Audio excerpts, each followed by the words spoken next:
Senate will please come to order. This cool April morning, we will begin with a moment of silence in lieu of a devotional.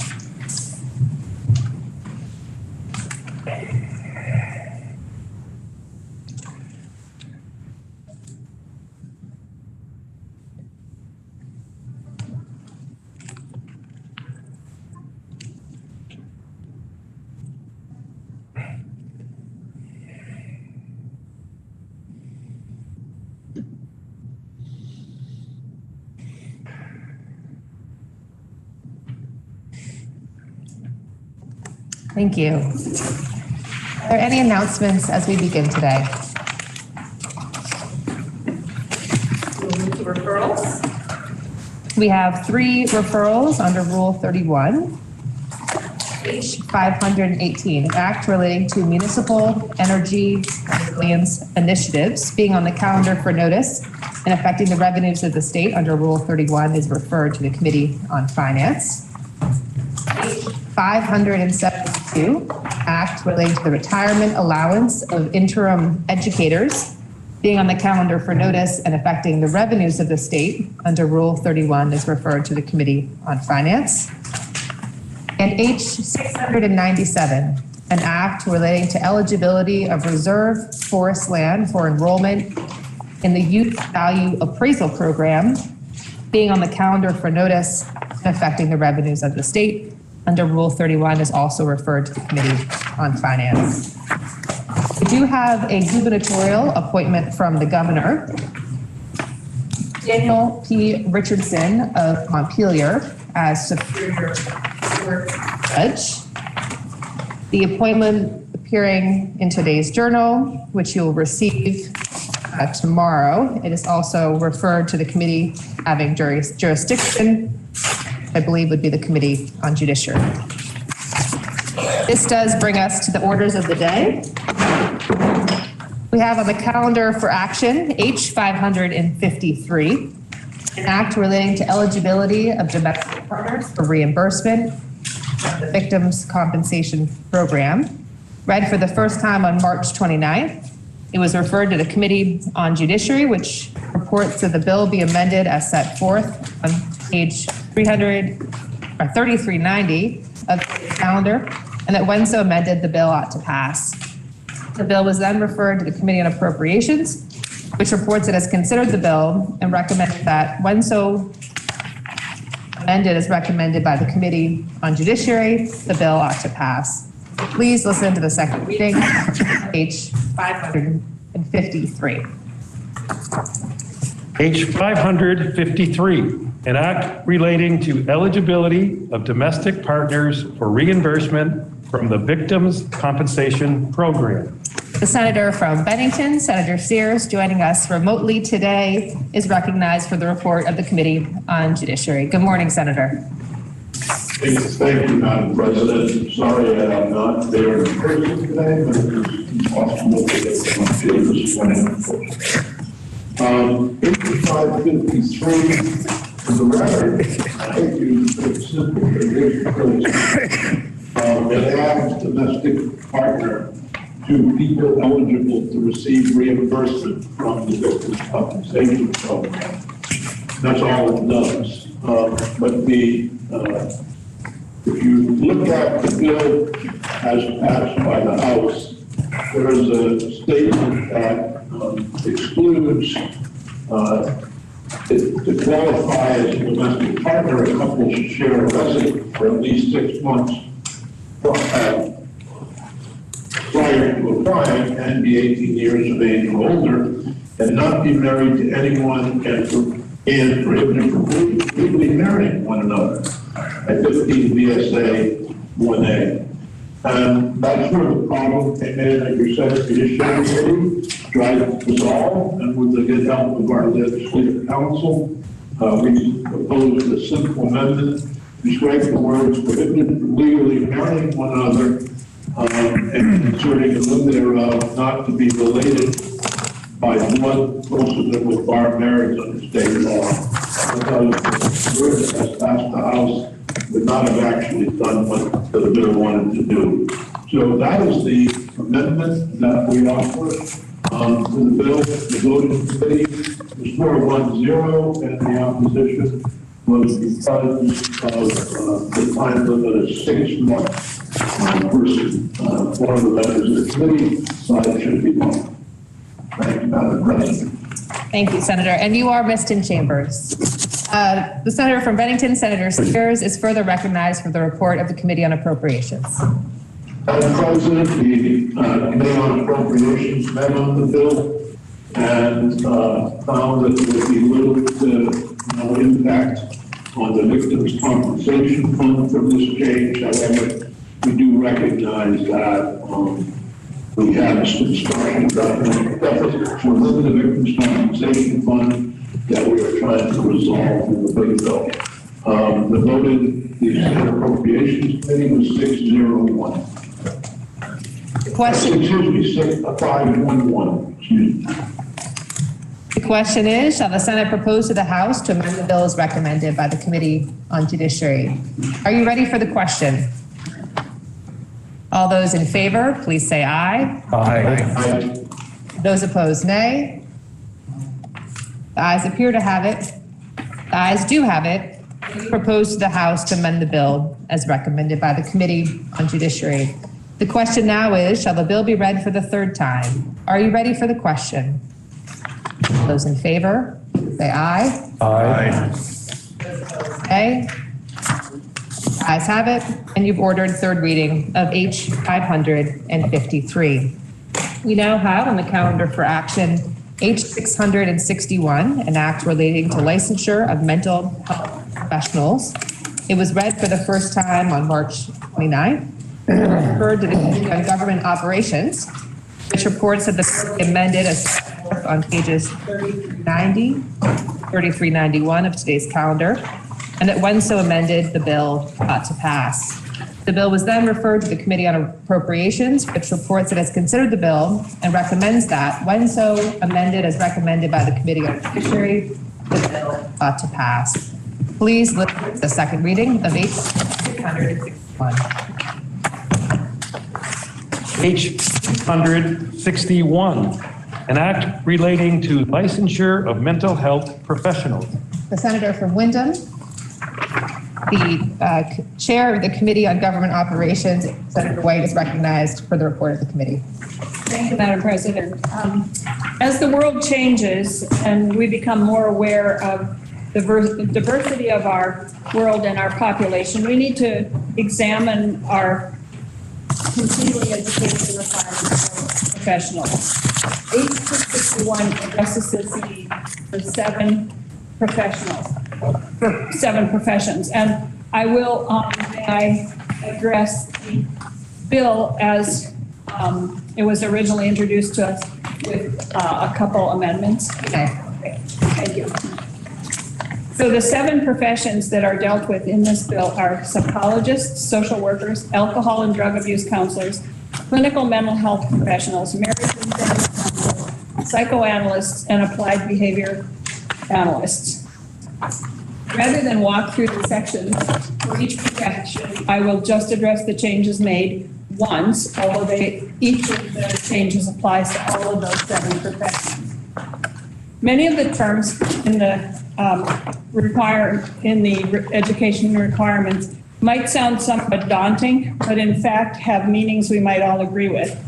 These professionals are people who deal with clients at their very most vulnerable times of their lives. They're generally having some kind of a mental health issue and need counseling. They need to be super sensitive, aware of the impacts that our systems may have had on people, and acknowledge differences. For example, take the term cultural humility. What does that mean anyway? So here's an example of what it might mean. A mental health worker grew up in New York City. All of her education and practice have been there. Now she moves to the Northeast Kingdom and has a young man for a client, or moves to Burlington and has a young man from the New American community.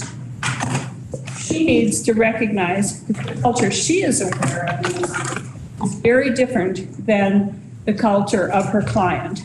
And she needs to acknowledge that neither is better, have the humility to recognize that. That's what it means. It sounds daunting, but it makes sense and it seems very reasonable. So the bill requires at least one continuing education unit addressing this and other issues. The units will not be developed or approved until OPR gets the recommendations of the Health Equity Advisory Commission. It allows the continuing education units to be virtual as long as they are in real time. And it allows a professional who is licensed in more than one of these areas to use the CE credits in all the licensed professions. They don't have to take one in each of their licensed professions. Section 8 establishes a study looking at streamlining the licensure of mental health professionals and the barriers toward licensure for various groups of people, including BIPOC, New Americans, LGBTQ, low-income individuals with disabilities, and persons having lived with mental health or substance abuse. Section 9 asks OPR to maintain a list of mental health professionals who are available to serve as supervisor for mental health people in training. And Section 10 is the effective date. The vote was 410. The amendment not on page, well, this is yesterday's calendar, I think, but I think it's 3320. It first would add a member of the to the study committee from the Vermont Care Partners. And the second instance of amendment adds a new license classified licensing board administrator position in OPR to deal with all of these professionals. We heard from our legislative counsel, Amarin Vagelli, Susanna Davis, Executive Director of the Office of Racial Equity, Lauren Hibbert from OPR, Linda Lee, President of the National Association of Social Workers of the Vermont chapter, Representative Tanya Bohowski, the reporter from the House, and Julie Tessler, Vermont Care Partnerships. The vote on the committee was, as I remember, 410, 500. Thank you. And we ask for your support. Thank you. The senator from Essex, Orleans, Senator Starr, is recognized for the Committee on Appropriations. Thank you, Madam President. The Appropriations Committee did have the chair of government ops in, and the reason we have the bill was to add an employee, the cost of adding an employee. What we found was the numbers at OPR in the last several years have gone from around 52,000 to well over 70,000, and that justifies the additional employee, and the fees that are received from those additional people will cover the cost of the new employees. So there is no financial burden to the general fund. Our vote was 601, and would hope that the House would pass, the Senate would pass the bill. The question is, shall the Senate propose to the House to amend the bill as recommended by the Committee on Government Operations? Are you ready for the question? All those in favor, please say aye. Aye. Those opposed, nay. Ayes have it, and you propose to the House to amend the bill as recommended by the Committee on Government Operations. The question now is, shall the bill be read for the third time? Are you ready for the question? All those in favor, please say aye. Aye. Those opposed, nay. The ayes have it, and you've ordered third reading of H 661. We'll now move H 720, an act relating to the system of care for individuals with developmental disabilities. It was read for the first time on March 24th. It was referred to the Committee on Health and Welfare, which reports it has considered the bill and recommends that the bill be amended as set forth on pages 3391 to 3398 of today's calendar. When so amended, the bill ought to pass. The bill was then referred to the Committee on Appropriations, which reports that the recommendation of amendment of the Committee on Health and Welfare be amended as set forth on page 3398 of today's calendar, and that when so amended, the bill will pass. Please listen to the second reading of H 720. H 720, an act relating to the system of care for individuals with developmental disabilities. The senator from Rutland, Senator Hooker, is recognized for the report of the Committee on Health and Welfare. Thank you, Madam President. As mentioned, H 720 is a special amendment House bill relating to the modification of the system of care for individuals with developmental disabilities. Your Health and Welfare Committee heard from family members of individuals with developmental disabilities who are desperately concerned about what will happen to their loved ones if they no longer able to care for them or advocate for them. This bill helps to alleviate some of those concerns. The bill has 5 major points. It eliminates the rulemaking requirements, requires a system of care plan extension to be approved by the chairs of House Committee on Human Services and the Senate Committee on Health and Welfare, establishes a residential program developer position, and requires annual quality service reviews, and establishes a pilot planning grant to develop housing and residential programs for the people with developmental disabilities. Finally, it implements a process for payment reform and conflict-free case management. I'll go over the sections of the bill now. Section 1, the legislative intent is to make sure that individuals who qualify for these services receive full and complete information, plain language regarding their options and services, and that individuals with DD and their family members, allies, and advocates be respected and active participants in system change activities. Section 2 amends 18 VSA. The system of care plan is amended to remove the requirement that portions of the plan go through rulemaking, which will facilitate the changes, making it a more timely change to the plan, and also require DOE to seek an extension if the new plan will not be concluded in 3 years. Section 3 renames the chapter to supporting individuals with developmental disabilities, and this is we ask for quality service reviews at least annually.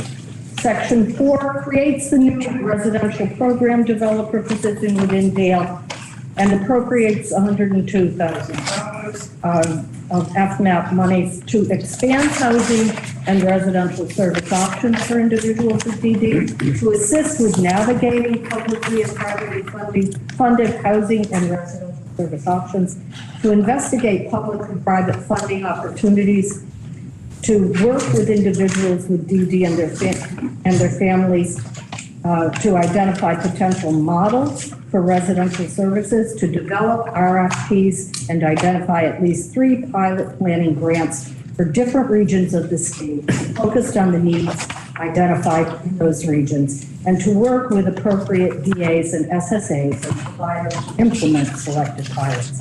Section 5 requires Dale to work with Vermont Developmental Disabilities Council and statewide self-advocacy groups to review housing models, and it asks that Dale consult with Vermont Housing and Conservation Board and other housing providers to prioritize successful housing projects for adults with developmental disabilities. It talks about the pilot planning grants again, and reflects that they shall reflect the diversity of needs expressed by individuals with developmental disabilities and their families, and includes individuals with high support needs who require 24-hour care and those with specific communication needs. It also provides, they would provide advice and guidance as it develops and selects pilot planning grants, and we hope that they would be geographically specific. Dale shall submit the report on the planning grants by April 15th, 2023.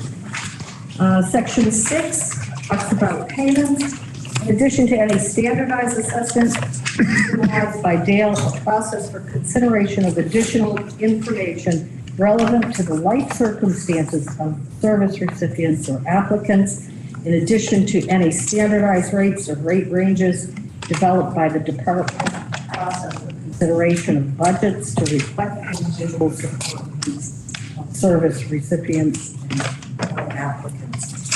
A process for evaluating the fiscal and service impacts of individual service recipients and DAs and SSAs. This section requires that Dale include individuals with developmental disabilities and their families when talking about the payment changes, and prior to implementing the federally required conflict-free case management system, the department shall seek and consider input from other stakeholders. On or before February 1st of 2023, the department shall present any proposed policy changes related to payment reform and conflict-free case management to HHS and House Human Services and Senate Health and Welfare. Section 7, AHS shall seek to amend its federal home and community-based services spending plan to enable Dale to use global funds and to fund the new residential program developer position created in Section 4 and the pilot planning grants in Section 5. Section 8 is effective dates. This section and Section 2 shall take effect on passage, and the remaining section shall take effect July 1st, 2020. The Healthcare Committee heard from 14 witnesses, including family members of people with developmental disabilities, who are from the agencies, our legislative council, and Teresa Wood, reporter of the department. I have the complete list of witnesses if anyone would like to see it. The vote in committee was 5-0, and we respectfully ask that the Senate. The senator from Lamoille, Senator Westman, is recognized for the report of the Committee on Appropriations. The Appropriations Committee has amendments that can be found on page 3398. What I would say about the three-part amendment that we've got, it's all designed to bring this bill in alignment with the budget and the spending that was in the budget. In the first instance that you will see on 3398, we strike Section 3 of the bill. In Section 3 of the bill, it's an annual review. It's an annual safety review and standards review, and we strike that because in the budget, Dale had asked for 10 positions. We put in 5 positions. The 5 positions that we put in were 5 investigators that could handle both residential care homes and this function for developmental disabilities and the reviews that need to be done. But because we had not given a full 10 and reduced it to 5, and there is some question about what the caseworkers should be doing in this, we felt that we needed to take the annual review out to make it match more what is going on in the budget around this. There very well may be an amendment that comes from some members about reporting back on this before third reading. But what we do is we strike that section to conform with the budget and what the staffing is that we feel is there.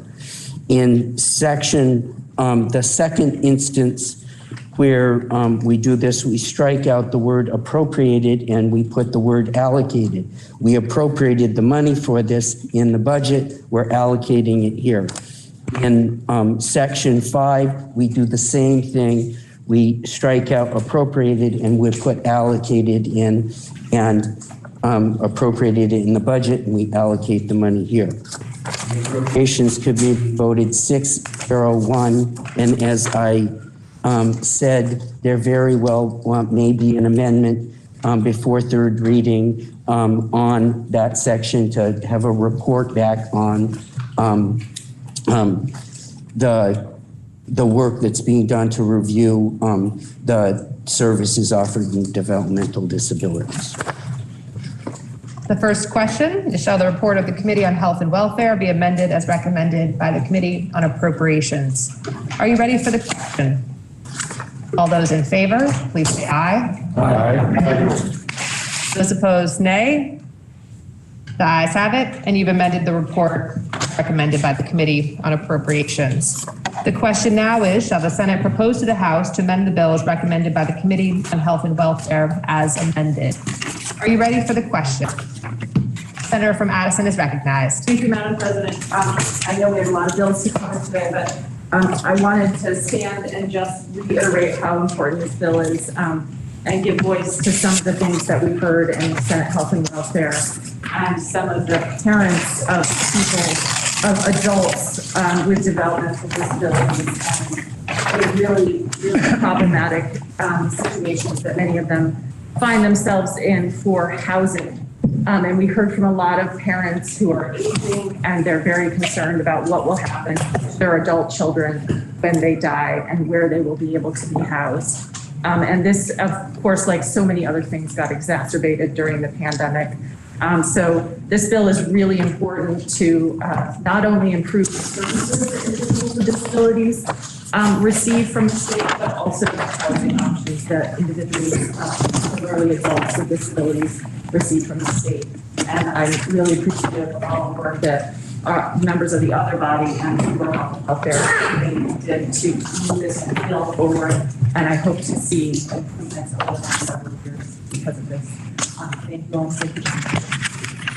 The question is, shall the Senate propose to the House to amend the bill as recommended by the Committee on Health and Welfare as amended? And the senator from Washington is recognized. Madam President, before being elected to the Senate, I spent time working with families and kids with developmental disabilities.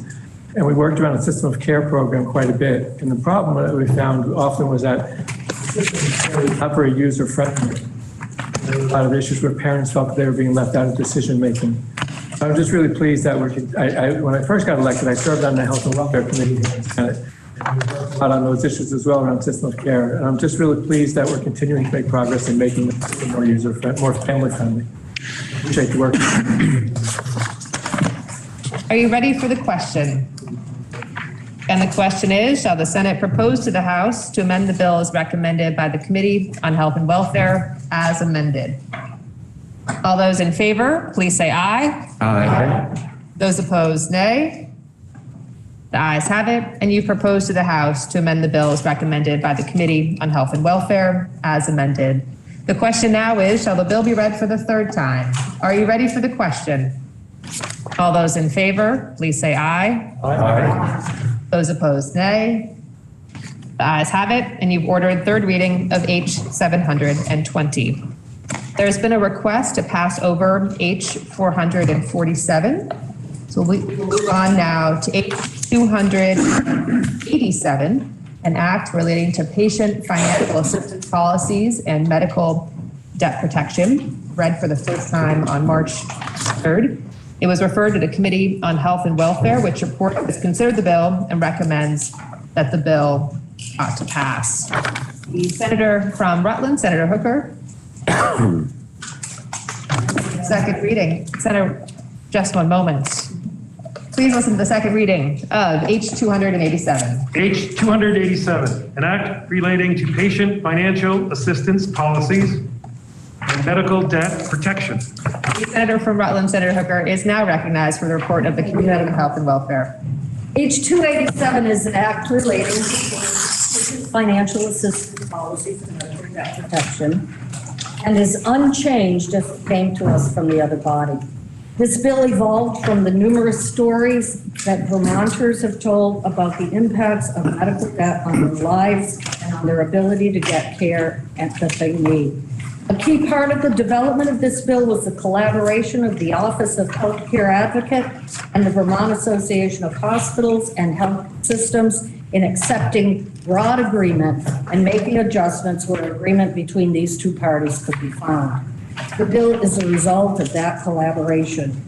We've heard the stories of financial debt and sometimes financial ruin from our families and our constituents. H287 seeks to address these issues by creating a statewide minimum standard for hospital-free care policies.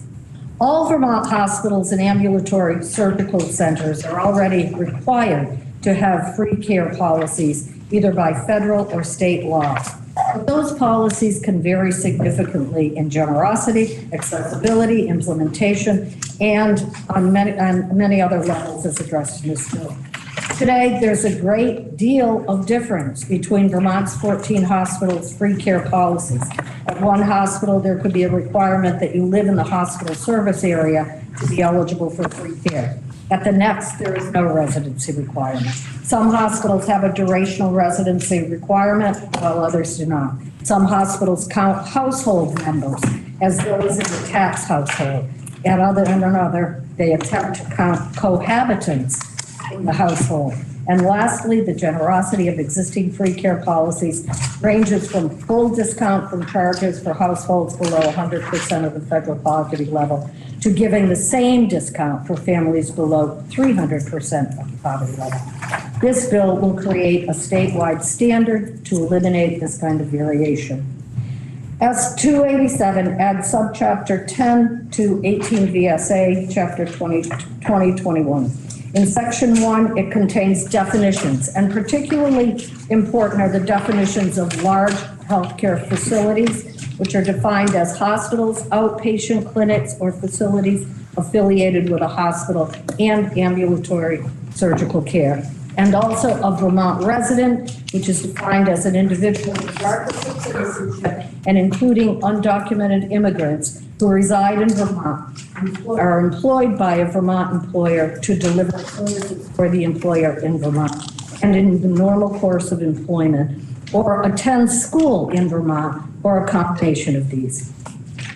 Section 9482, subsection 9482 of the bill is a financial assistance policy, which would require each large healthcare facility to develop a written financial assistance policy that at a minimum applies to all emergency and other medically necessary healthcare facilities and offers free or discounted care to Vermont residents in a kind of a graduated system where uninsured patients with household income at or below 250% of federal poverty would receive 100% discount. Uninsured patients with household incomes between 250 and 400% of the federal poverty level would get 40% discount. Insured patients with household income below 250% of the poverty level would have a waiver of all out-of-pocket expenses. Insured patients with household incomes of 250 to 400, at least 40% of a discount for out-of-pocket expenses. And for any patient with household income level, catastrophic assistance if patient care exceeds 20% of the household. It includes information on eligibility for financial assistance, how to apply, facility billings, and collection policies, appeals process. The large healthcare facility owners or governing bodies and review and approve again at least once every 3 years. And it can require that Vermont residency be eligible for financial assistance policies, but cannot be a durational residency requirement. Subsection 9483, the implementation of financial assistance policies, specifies actions that large healthcare facilities must take, determining whether the patient has insurance coverage, offering information on applying for health insurance for public and private programs, offer financial assistance application to help with completing those applications. Provide process for large healthcare facilities to determine the patient's eligibility for financial assistance, including information to be used to determine that income. It would allow, but does not require, the healthcare facilities to include an assets test. It sets forth timelines for large healthcare facilities to respond to applications for financial assistance. It would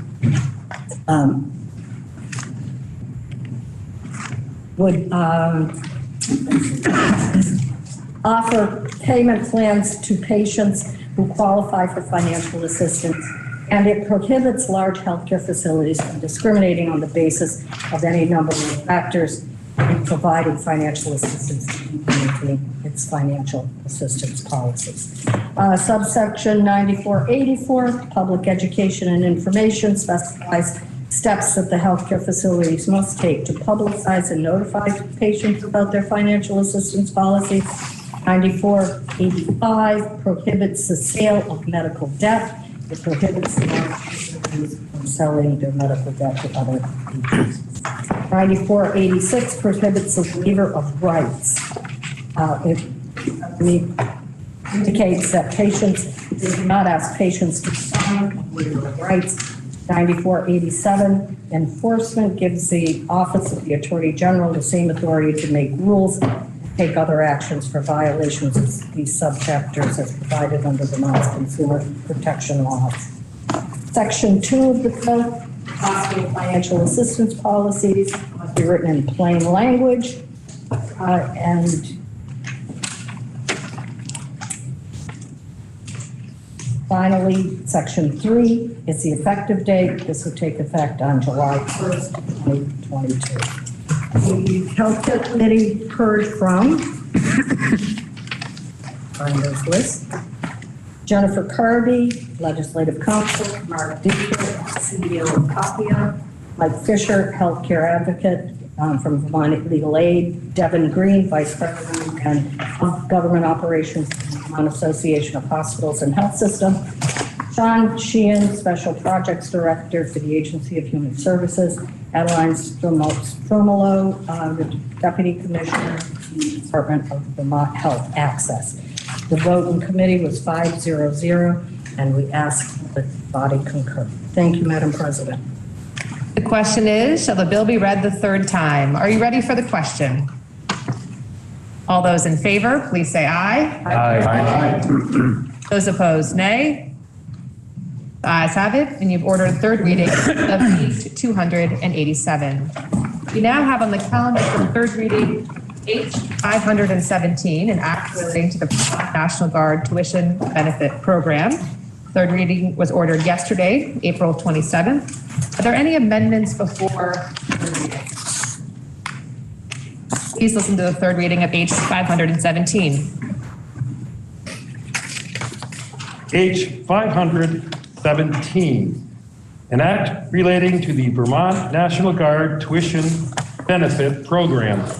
The question now is, shall the bill pass in concurrence? Are you ready for the question? All those in favor, please say aye. Aye. Those opposed, nay. The ayes have it, and you've passed H 517 in concurrence. We now have on the calendar for third reading H 739, an act relating to capital construction and state bonding budget adjustment. Third reading was ordered on April 27th. Are there any amendments before third reading? The senator from Washington, Senator Perchlik, is recognized for a proposal of amendment, which I believe is on today's calendar at 3399 to 3401. Thank you, Madam President. Yes, those are the pages in today's calendar where you'll see the amendment. I want to first thank the committee for the time taking up this amendment, looking at it, and also just want to thank the committee for the bill. I don't want the committee or any members of this chamber to feel like this amendment is a criticism of the work of the committee or of the bill itself. I think this amendment is an opportunity of the Senate to say that how we heat our state buildings is important, and that how we heat our state buildings should align with the goals that we have in the state, whether they're economic development goals, public health goals, energy goals, environmental goals. We have an opportunity to raise the profile of these decisions we make when we do buildings or when we change the heating. What this amendment does is it requires, except there's some exceptions that I'll have when I go through the amendment, that when our state buildings, and there's three main entities that own and operate buildings in the state, that's Buildings and General Services, which is the vast majority of them, but also the Agency of Transportation has buildings that they make these decisions for, and also the Department of Forest, Parks, and Recreation makes these decisions on their buildings. So starting for next fiscal year, so in July of 2023, if they're putting in a new heating system or have to replace an old heating system, that it shall be a non-fossil fuel heating system with exceptions. And I think this makes it a priority for the agencies, because sometimes they're busy, they're working. If there's a propane system in some small outbuilding in forest parks, the default will just be to put in another propane system because it's easy. It's not an issue that will go up to up the ladder to the chain of command. This amendment would make sure that when they're looking at these heating system decisions, that the leaders of these agencies make sure that the decision is being made in alignment with our goals. But as I said, there are exceptions so that if it's not economically feasible, they don't have to do it. And I think this is kind of the way we want to lead by example in our state. We want to install these systems where it makes sense. We're promoting them, like the Department of Forest and Parks promotes wood heating. So we're just asking them to kind of do the same. Lead by example, install it where it makes sense, but if it doesn't make sense, we're not asking you. But really quickly, I'll go through the amendment.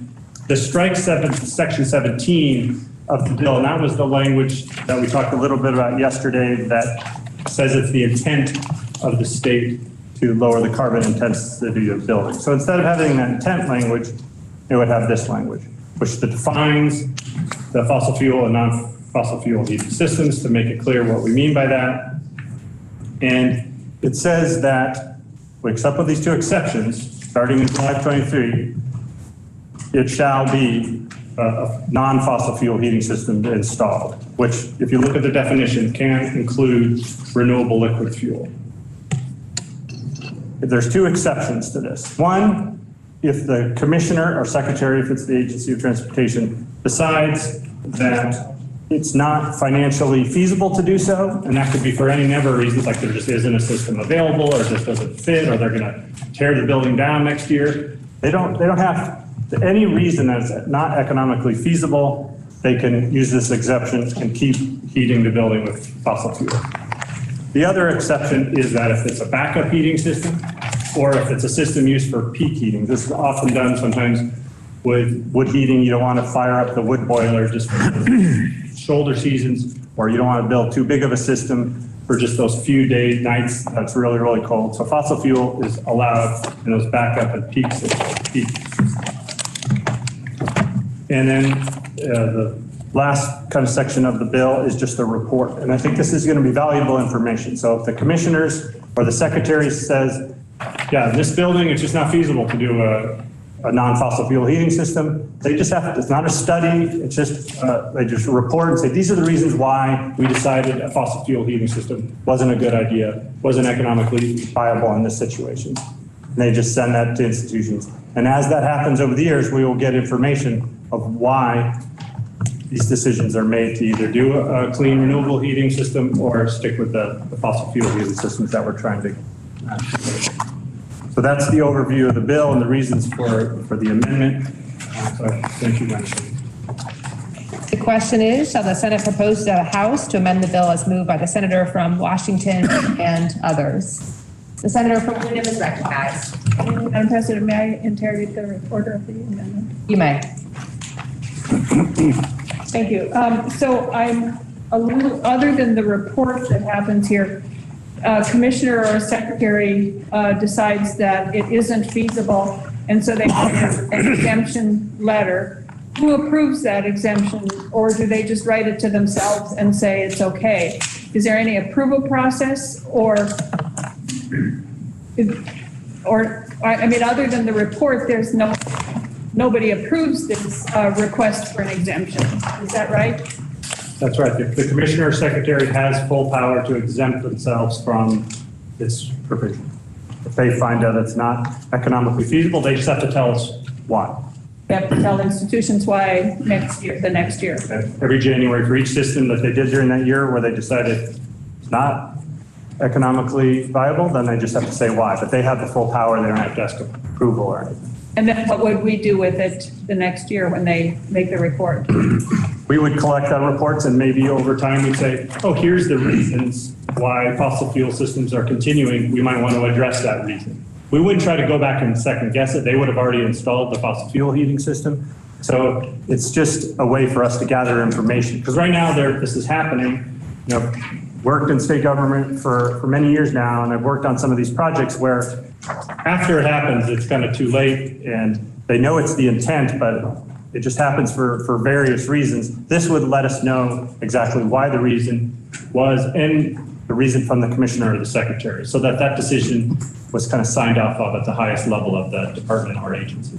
Thank you. And I thought we heard in the report yesterday that they were already doing this.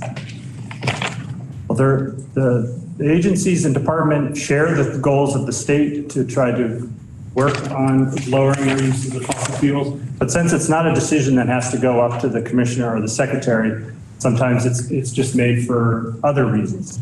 So this makes it a priority. This makes it a decision that they have to make sure that they're making. I think often, especially for small heating systems that are just being replaced, they don't really go through the full process and thinking about the intent or our energy goals when they make this decision. This would say, we want you to take a step back and really think about it. And is it feasible to do a non-renewable system or non-fossil fuel system?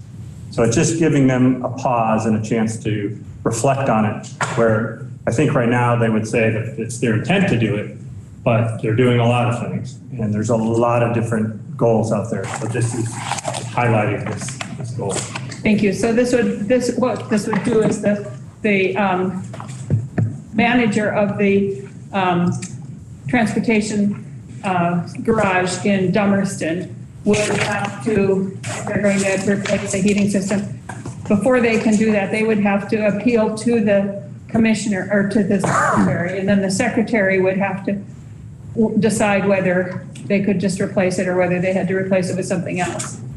The Agency of Transportation would decide on their own protocol. For example, if you're in a garage and the heating system breaks and it's -20 and you need to get the garage heated up, it would be economically infeasible to go through the whole process and to get a non-fossil fuel heating system. So I would imagine the next January, the secretary would write, garage number 47 in Dummerston, we continued with a fossil fuel heating system in there because it broke in the middle of the winter and it just wouldn't have made economic sense for us to try to replace it at that time.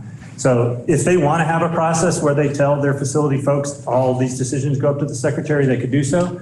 But the secretary could also say, hey, in emergency situations, we want to, the most important thing is to keep these buildings warm. So that would be a reason for them not to replace it with a non-fossil fuel system. Okay, so both of those secretaries define their own protocols. Yeah, okay. Secretaries and the two commissioners. Okay, thank you. The question is, shall the Senate propose to the House to amend the bill as moved by the Senator from Washington and others? The Senator from Caledonia is recognized. Thank you, Madam President. I have several things to say about this amendment, but I'll begin with letting everyone know what basically happens in the replacement of a heating system. Every heating system has a lifespan anticipated by BGS. And lifespans are constantly monitored, and any kind of legislation of this sort would have to be incorporated into that picture. Your committee has taken no testimony whatsoever on the status of the various heating systems around the state, and I would love to have that testimony prior to any legislation like this being implemented. We had general conversation about this subject, which is ideally the direction that we want the state to go. For that reason, in yesterday's calendar, you would find language about the intent of our BGS and various entities that have these heating systems moving forward. With permission, Madam President, I'd like to read the language because I'm not sure that everyone has a copy of yesterday's calendar. You may. Under section 17, it reads, "It is the intent of the General Assembly that the Department of Building and General Services implement strategies as soon as practicable to reduce carbon intensity in buildings under the jurisdiction of the department. These strategies may include the use of 1, non-fossil fuel alternatives when installing or replacing any space heating systems, and 2, carbon storing and least embodied carbon materials as evidenced by appropriate documentation from contractors and suppliers constructing, renovating, or substantially repairing a building or facility." The intent language was placed there to make sure the conversation continues. But in looking carefully at this amendment, you're going to find a demand that beginning in fiscal year 24, these departments will only install non-fossil fuel space heating systems as the primary heating source. That comes with several assumptions. 1, does the targeted replacement system actually exist? And we don't know the answer to that. 2, if it does exist, is it available in the time needed to accommodate this date? We do not know the answer to that. 3, if it exists and is able to be ordered to meet any deadline, will it arrive in time for that deadline? And finally, is the labor in existence that would enable them to meet this demand? There are several entities in this amendment, Madam President, that would be required to monitor all of this language in the amendment, none of whom have been asked to come to institutions and testify. So we do not know whether the idealism behind this has stepped out ahead of the practicality of actually implementing it. And that is a very dangerous place for the state to be put in. So, Madam President, your committee has looked at the amendment. We appreciate the concept behind it. But getting to the bottom of the practical implementation has not been dealt with by your committee at this hour. In that regard, has voted to decline to accept this as a friendly amendment. The question is, shall the Senate propose to the House to amend the bills moved by the Senator from Washington and others? The Senator from Washington is recognized. Yeah, thank you, Madam President. Just wanted to make a couple comments on the process. I wouldn't have made this amendment on third reading, if not for a couple points. The language of the amendment is identical except for findings and some other language like that to S-146, which has been in the Senate Institutions Committee for 2 years. Prior to that, I brought up this issue in the Senate Transportation Committee and was told it was not germane for transportation, had to go to institutions. Institutions did take testimony on S-146. They heard from BGS on the asset management system and how it would work on there. They heard from the commissioner.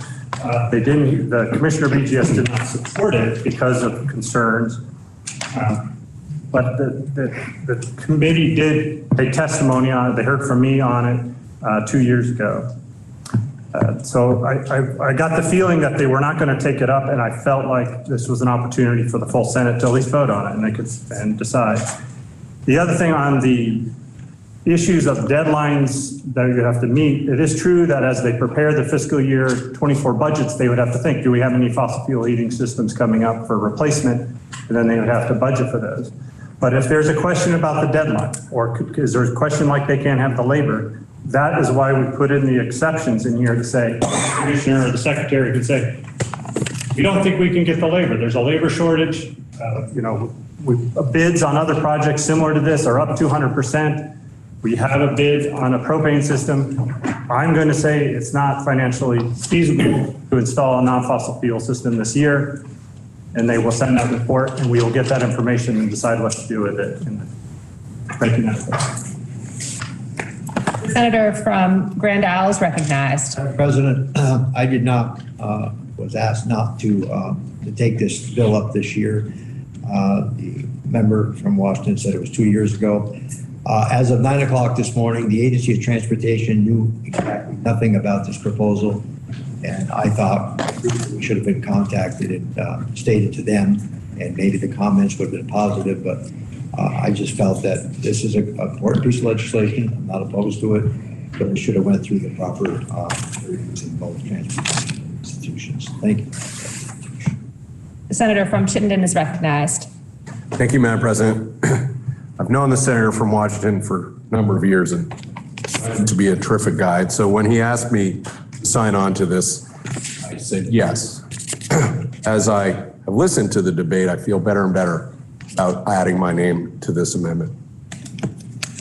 We're talking about costs, we're talking about timelines, and we're talking about intent versus a directive. In every case, the amendment makes a small shift, but not a rigid shift. So the underlying bill has an intent. This shifts to a directive with infinite off-ramps. Like, we don't have the workforce to find a non-fossil fuel furnace, therefore we're going to continue with a fossil fuel system. That's a pretty easy off-ramp. Talk about cost. It's going to cost twice as much to install a non-fossil fuel alternative. There's your excuse. There's your off-ramp. You maintain the fossil fuel system in that case. But Madam President, what of the cost of not directing, only looking at intent? What happens when that intent, as has been suggested, isn't carried out for all sorts of good reasons, none of them nefarious? What happens for our state is the cost of reducing emissions more broadly goes up for regular Vermonters, for businesses, for all of us who have oversight of the budget. The cost of delaying action means reducing emissions costs more. Now, what haunts me, Madam President, is every year that we wait a little longer, every fossil fuel furnace that we place carries out for at least a 20-year, generally, a life cycle. And so we miss the opportunity. All we're talking about here is not getting out too far in front of our skis. The committee chair said we are stepping out ahead of the process. No, we're not. We're suggesting that the process be more assertive, but giving infinite off-ramps. We have record amounts of money to make investments, transformational investments in state and local infrastructure, including state buildings, including heating systems.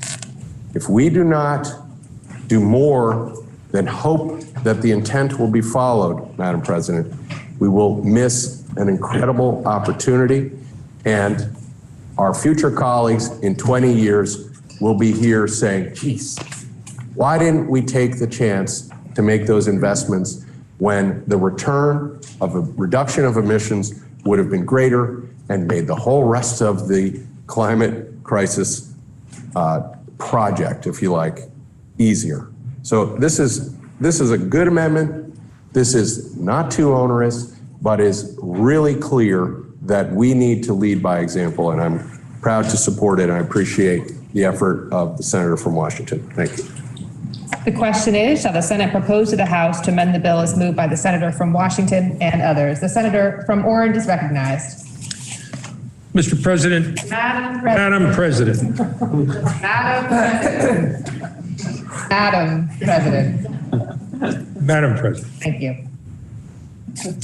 We heard an excellent report from a well-qualified and unit committee of this Senate yesterday, this Committee on Institutions.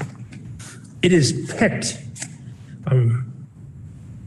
with in mind of people that are practical, that work together, that follow direction,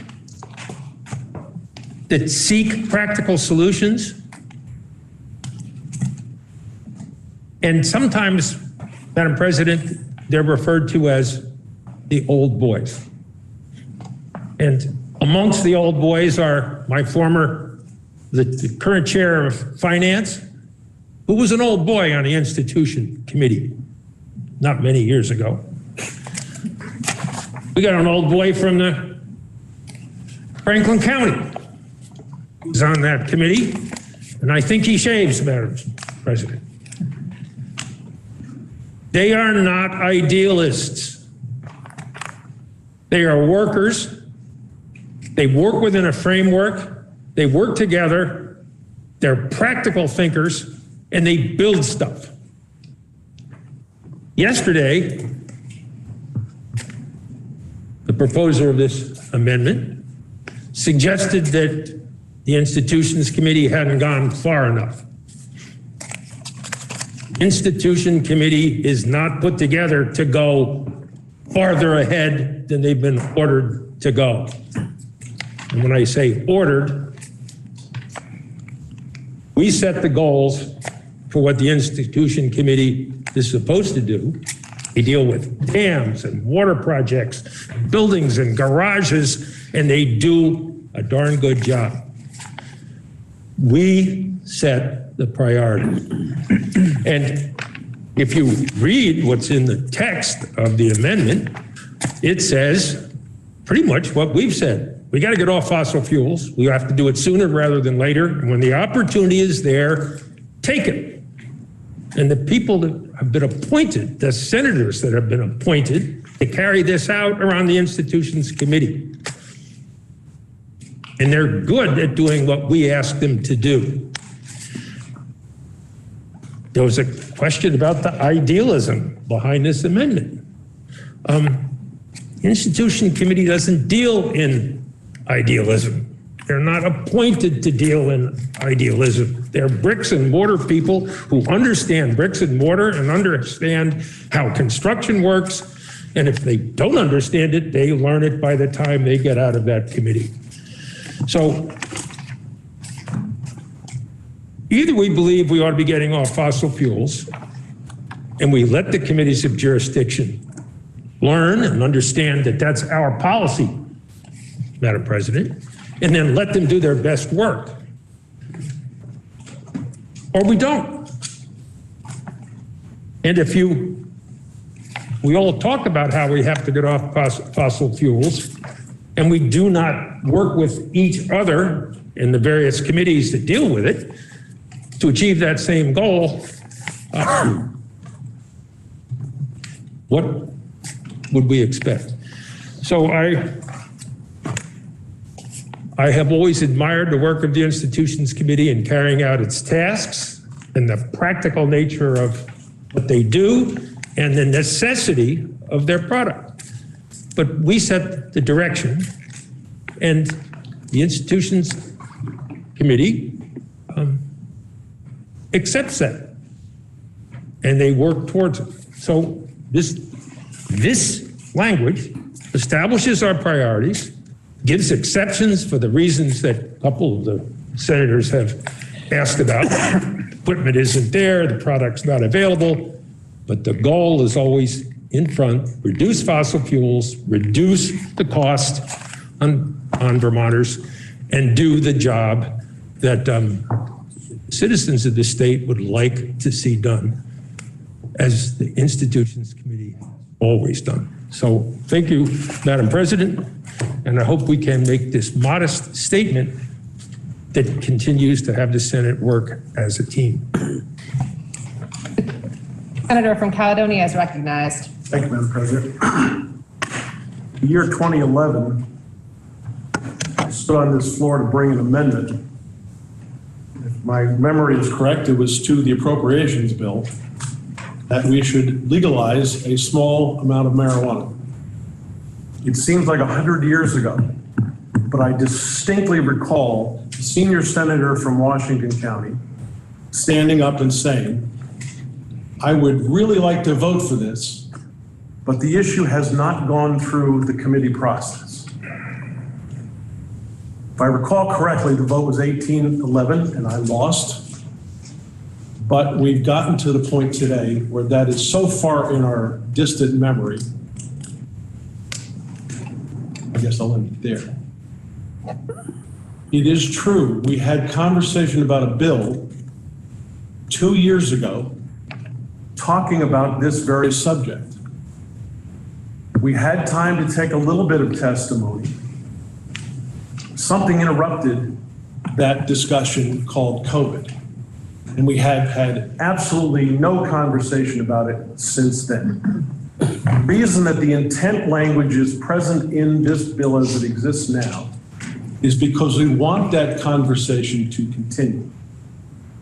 But the ultimate problem here is we have not taken the testimony that this body would normally perform with in due diligence to decide what, when, how, and where this should be implemented. I did not use the term idealism to be disparaging. It is the ideal for us to reach this objective, but it is not due diligence on the part of this body to move forward with these mandates in mind and not have constructed the due diligence that we normally do to determine whether they are practical. This is almost May 1st. January would be an ideal time to reintroduce this legislation, have the committee do. I do not think that is improper. I do not think that is going to be in the way of our idealistic objective. But right now, today, at the 11th hour, is simply not the time to try to impose this without having a true understanding of what it actually means. The question is, shall the Senate propose to the House to amend the bill as moved by the Senator from Washington and others? Are you ready for the question? The Senator from Orange is recognized. Madam President, there is wisdom in what the senator has said. On the calendar for action today is the Clean Heat Bill. I would move that we postpone action on this amendment and this bill until we have completed the Clean Heat Bill. And suddenly, should we pass the Clean Heat Bill, the issue we're discussing now will be the next step in the Clean Heat Bill. Thank you. The Senator from Orange has moved that consideration on H739 and the amendment proposed by the Senator from Washington and others be postponed until after consideration of, there I have the bill number, H713, Clean Heat Standard Bill. That's kind of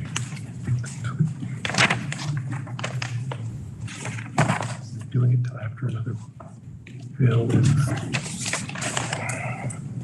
I'm not sure it's defined.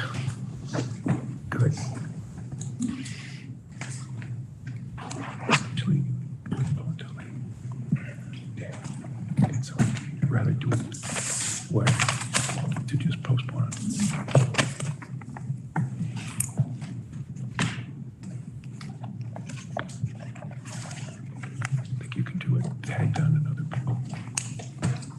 The Secretary is recommending that we postpone consideration until a date certain rather than after consideration of H715. Or it can be later. Or it could be later today. So the motion as it stands, the motion could be, the Senator from Orange has moved that consideration of H739 and the amendment from the senator from Washington be postponed until after consideration of H715 later today. Madam President, I would move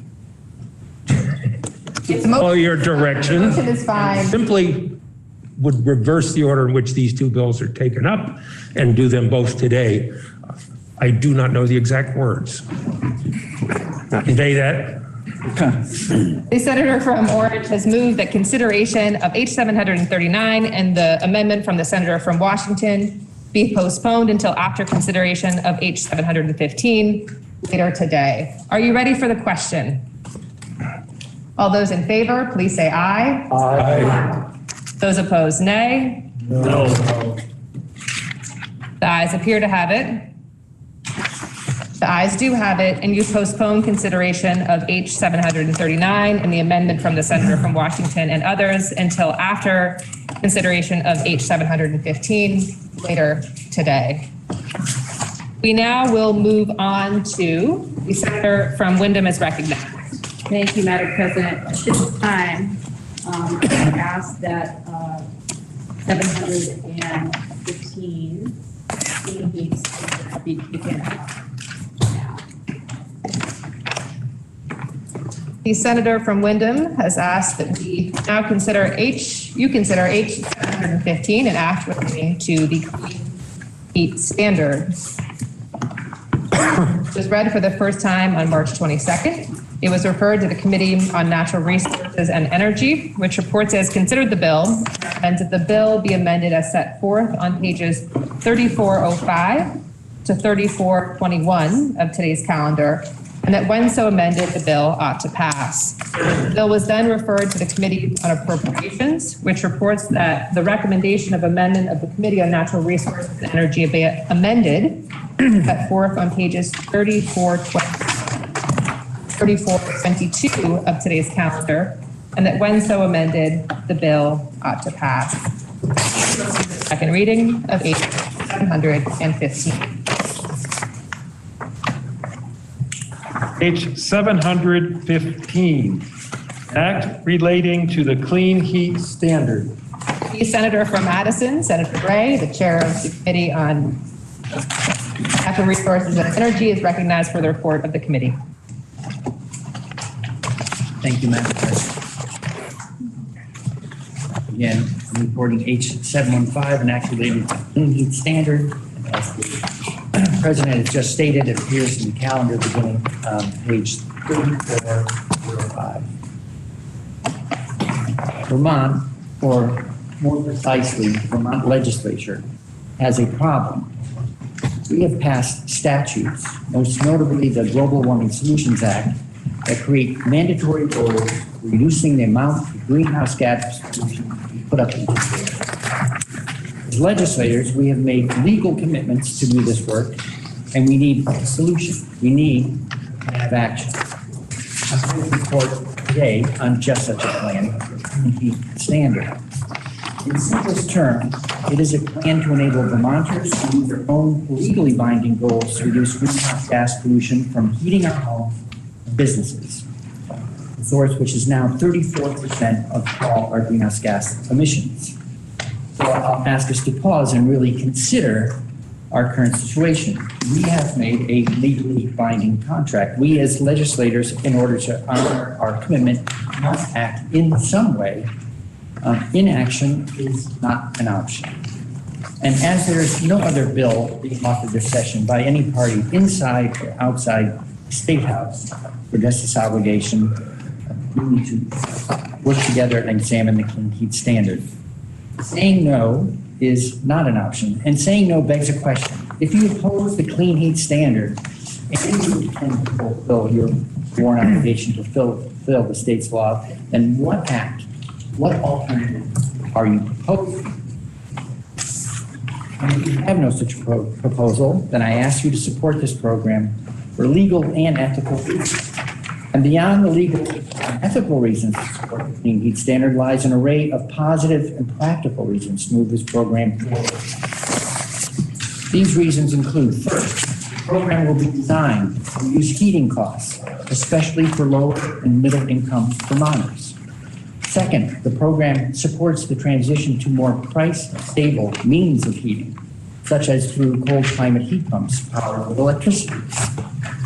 Third, the program represents the most gradual and cost-effective means of meeting our statutory goals. Delayed action will be more risky and more expensive. And fourth, the program works hand in hand with our current well-managed, cost-effective weatherization programs so that we have the opportunity to use less energy overall and to use cleaner energy for the heat we need. So how do we get there? If you study the bill, you know that the bill does not provide the details for how to implement the Clean Heat Standard. Instead, it provides the design and features for the Public Utility Commission, also known as the PUC, our energy specialists in government, to develop the Clean Heat Standard. The bill in this case is analogous to the world of construction to a blueprint, and this blueprint must be developed with a detailed working plan that provide all the information necessary for actual construction. In this case, our bill is the blueprint, and the PUC's version of detailed working drawings will be the rule they write. That rule will guide the construction, that is the implementation of the actual Clean Heat Standard. And just as in construction, the working drawings have approval, including the costs of construction. In this case, the working drawings in the form of a rule written by the PUC are brought back to the clients, namely us, the legislature, for full review and approval in 2024 before quote-unquote construction begins. That is, before the rule is implemented in 2025. With the amendments that are being offered today, the rule cannot be implemented without explicit legislative review, approval, and action in the form of a bill. So I've said we have an obligation to enact, but much more than that, I also fully believe we have a great opportunity at hand because we have, through past actions in this legislature, succeeded in saving Vermonters millions of energy dollars. Best known example to all of us is Efficiency Vermont, which collects an energy efficiency charge on every electric bill, and those revenues are then invested in measures that save Vermonters money. Here are the numbers for Efficiency Vermont covering the period 2000 through 2020. The total energy efficiency charge dollars collected and invested, $709 million. The total lifetime savings to Vermonters as a result of these investments, $2.8 billion. Back in 2000, Vermont was the first state to create such a statewide energy efficiency utility. The program is not only saving Vermonters over $2 billion, this helped Vermont go from having the highest electric rates to second lowest. And the EVT model, Efficiency Vermont model, has now been adopted by other jurisdictions around the country and even around the world. We have a similar opportunity now to create, through the Clean Heat Standard, a similarly innovative, cost-effective program, better manage how we heat our homes. We have the opportunity to help our fellow Vermonters get off the roller coaster of fossil fuel prices, rise and fall without the regard of low and moderate income families to pay. In contrast to the savings gained through the Efficiency Vermont, let's look at residential heating oil prices in the last 15 months. In January 2021, they were $2.30 a gallon. In March 2022, they are $5.05 a gallon. That is an increase of $2.75 a gallon, a 120% increase. What does that mean practically?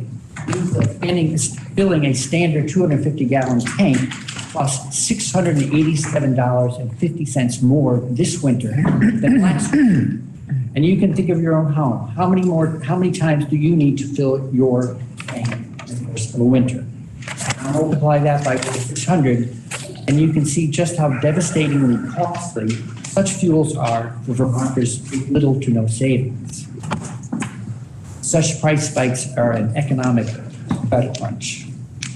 And if you decide not to move the Clean Heat Standard, you're not just turning down this bill, you are leaving the people you represent vulnerable to the same devastating price spikes again and again in the future. Inaction on fuels affects the most those who can least afford such expensive prices and price swings. So a question comes up, can individual Vermonters, especially those of modest means, escape this fuel trap on their own? I would say no. They need the assistance of their own government. Abraham Lincoln said, the legitimate object of government is to do for a community of people whatever they need to have done, but cannot do at all or cannot so well do for themselves. In the face of the power of the world's richest energy, actively working to keep us hooked on fossil fuels, the transformation of our energy choices is the legitimate object of government, and our attention and action here today. Turning to the bill itself, again, 3405 calendar. I also asked if they have not been yet, but they have been distributed. There's a second handout that I'll get to. Anyone not have the handout? So a quick overview of the bones of the bill. Section 1 is findings. Section 2 lays out the standard itself. Section 3 talks about how the Public Utility Commission implements it. Section 4 does the appropriations. 5 addresses reporting, and 6 effective dates. We'll go right to Section 1, findings, and number 2, cites our legal obligation to act. Where I've started, and I think I want to keep that in everyone's mind. It cites 10 VSA 578, our greenhouse gas reduction requirements. Shall reduce emissions of greenhouse gases by, and there's 3 instances laid out, 26%, 40%, 80%. First alludes to the state's membership in the United States Climate Alliance and its commitment to implement the policies of the Paris Agreement. For those who feel as though the Paris Agreement is something too foreign for them to be interested in, even though we are assigned on to meeting that target, we also go on to the 40 and 80% reductions, which are written up in our own comprehensive energy plan, which has been adopted by the state and in force since 2016.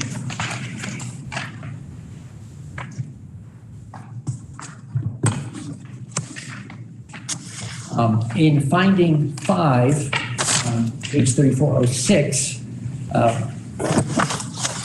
we lay out a balanced approach to the work ahead. And I'll just quote it. To meet the greenhouse gas emission reductions required by the Vermont Global Solutions Act of 2020, transition away from its current carbon-intensive building heating practices to lower carbon alternatives.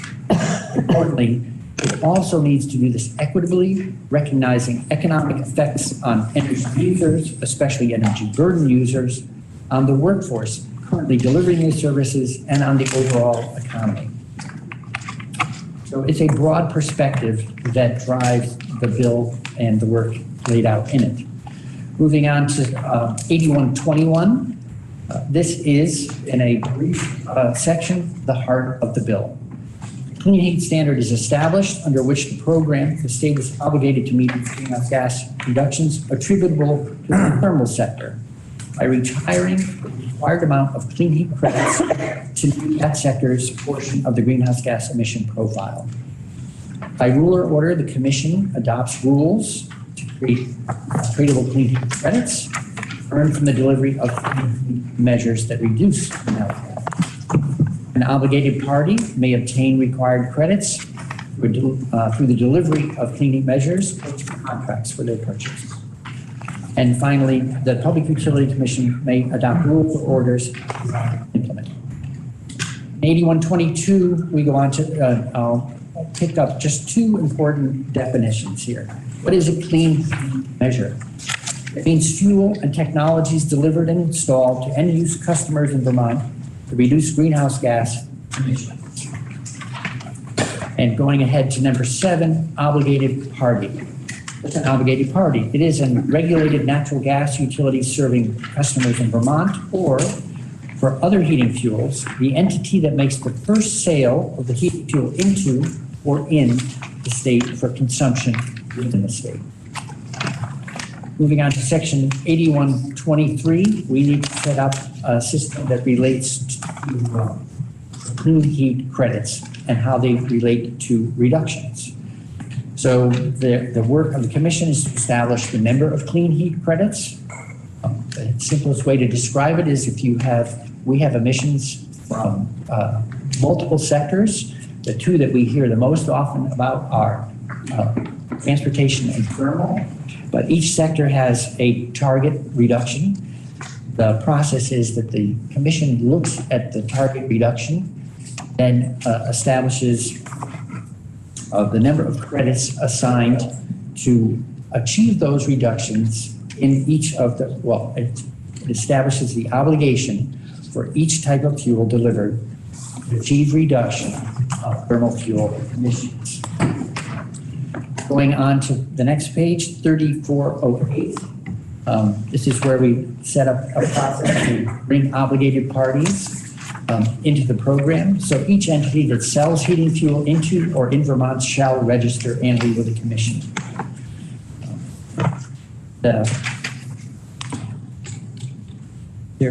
There's a lot of details here, so I will stick with the higher level bones, and we can get into more details if people want questions. In sub C on the bottom of 3408, there are early action credits. In essence, if you're doing this work now, you can bank the value of the actions you're taking that actually reduce emissions. You don't want someone putting off doing a measure that they would like to do now, for instance, weatherizing, because they say this program's not going to become live for 3 more years. Why don't I wait till the program's there? You will receive the same value for that work in clean credits for anything installed after January 1 of this year. On page 3409, so this is the first of many statements in here about price sensitivity. I'm on reading sub 1. The clean heat standard shall be designed and implemented to enhance the social equity by minimizing adverse impacts to low-income and moderate-income customers and those households with the highest energy burdens. The design shall ensure all customers have an equitable opportunity to participate in and benefit from clean measures, regardless of heating fuel used, income level, geographic location, or home owner status. So in other words, we want to be able to cover renters as well as homeowners. In the next section, specific targets are laid out. 16% of the work shall be executed in the low-income customer bracket, and an additional 16% for moderate income. At the bottom of page 3409, there's a note on credit banking. That is, an obligated party has credits they need at the end of the year, they're allowed to carry them forward. In section F, there's a default delivery agent defined. So what is a default delivery agent? If an obligated party, in the example imagine would be had a certain number of clean heat credits that it needs to acquire because of the amount of fuel it sold, it could either they would have become involved in installing things like cold climate heat pumps or weatherization, et cetera, and earn the credits it needs. It might choose not to do that at all, and it would be able to turn to the quote-unquote default delivery agent, which would deliver services statewide, would be able to enact the kind of measures that the obligated party could purchase its credits from. So it's no fuel dealer need, for instance, to convert their business in order to deliver clean heat measures. It's an opportunity. Many of them have chosen to do so because it maintains customers, and most customers are actually interested in comfort, not the particular fuel type they have. In section G, we talked about enforcement. In order to make the system whole and integral, it needs to have enforcement, and the PUC has authority to do so. As you would expect, on page 3411, we get into records and reports in order to maintain an orderly program. In sub 3, on or before August 31st of each year following the year in which the rules are first adopted, the commission shall submit an annual report detailing the implementation and operation of the program. This brings us to section 8124, tradable clean heat credits. So some people worry that we don't have such a thing as a clean heat credit currently. But once upon a time, we didn't have a renewable energy credit or certificate. It was a system established to create value around taking certain actions that we valued for their economic and environmental impacts. So this asks doesn't just ask, being too polite, the commission shall establish or adopt a system of tradable clean heat credits that may be earned by reducing greenhouse gas emissions through the delivery of measures. So what kind of measures are we talking about? I've alluded to a couple of them, but if you go to page 3412, 1 through 7 is a list of sort of a starter kit of measures. Thermal energy efficiency improvements and weatherization. 2, the supply of sustainably sourced biofuels. 3, gas. 4, hydrogen. 5, cold climate heat pumps. Efficient appliances, providing end use. 6, advanced wood heating. And 7, renewable energy-based district heating services. And below, we talk about how we ensure the integrity of a clean heat value. There's a rigorous analysis modeling program that goes on that analyzes each fuel pack, each measure that you take, and analyzes how much greenhouse gas emissions are avoided by taking that step. That correlates to the number of credits awarded.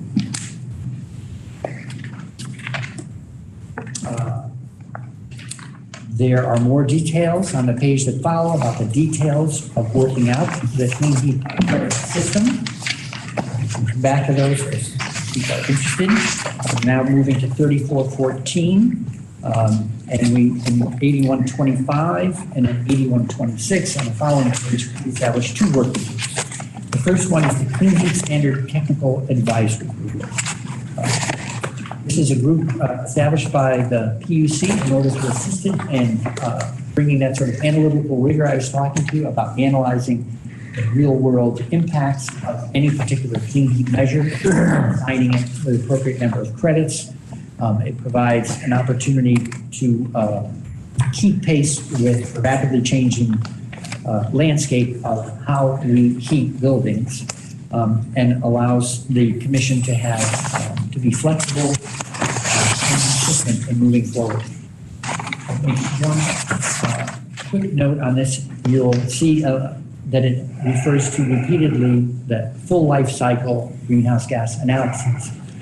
This is something of real importance to the bill and the program itself.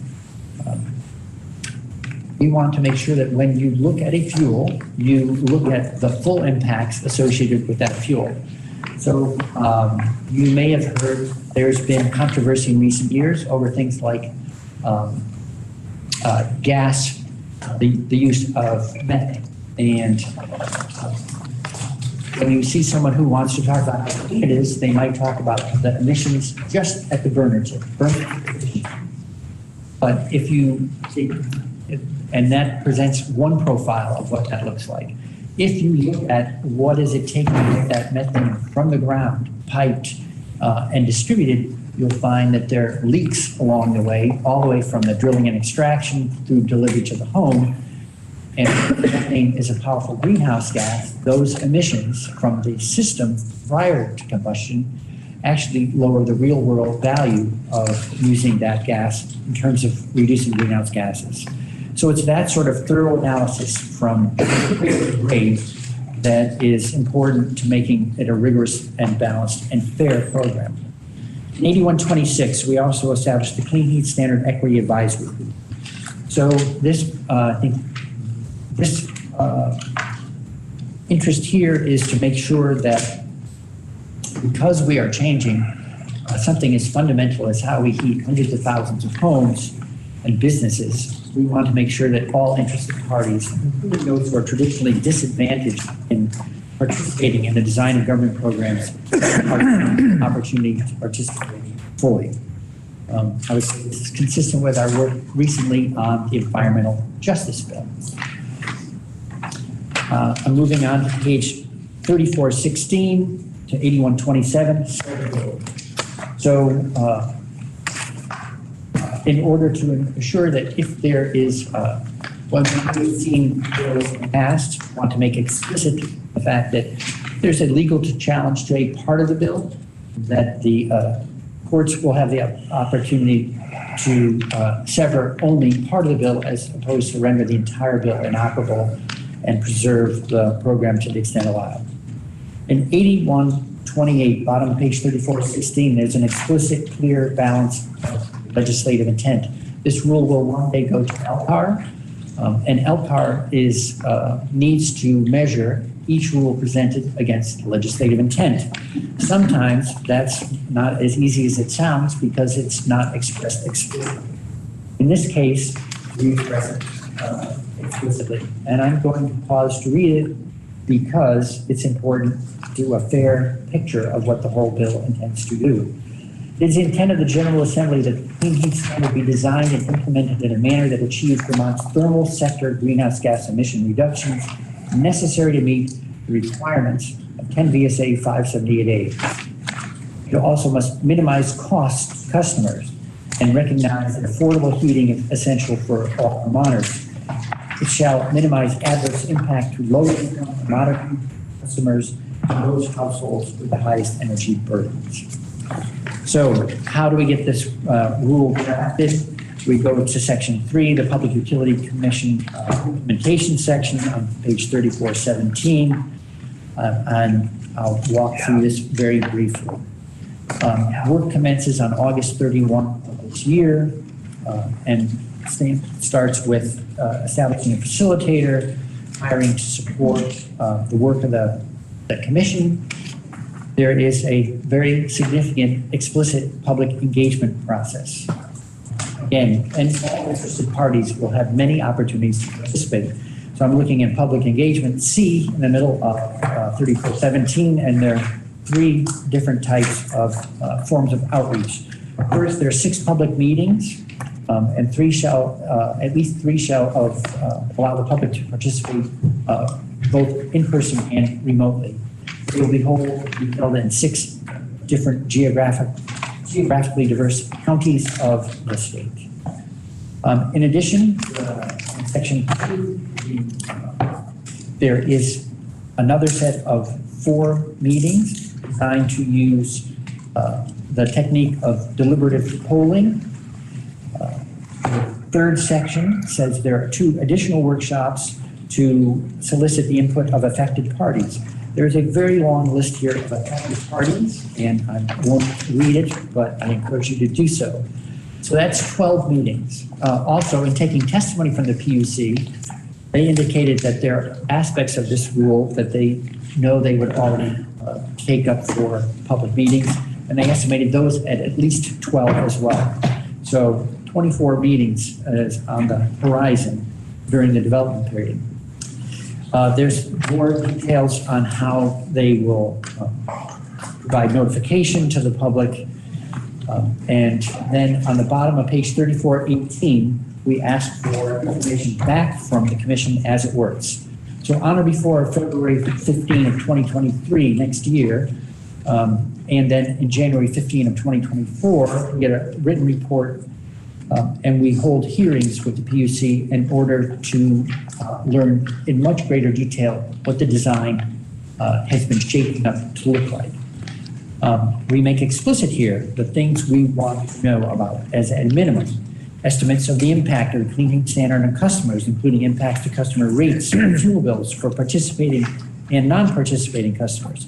Then impacts on total spending on energy for thermal sector end uses, fossil fuel reductions, greenhouse gas emission reductions, and possible impacts on economic activity and employment. Furthermore, the report shall recommend any legislative action needed to address enforcement of the Clean Heat Standard. Moreover, based on the information regarding specific projected costs and benefits, the Commission shall recommend cost containment mechanisms to be included in the statute. And thirdly, upon receiving recommendations regarding cost containment provided by the Commission, the General Assembly shall determine whether to enact legislation adopting the Commission. The next two sections, 4, create appropriations and staffing for $600,000 each to the Public Utility Commission as well as the Department of Public Service, staff up to carry out the work. There's a great deal of analysis work and drafting that will go on creating the program.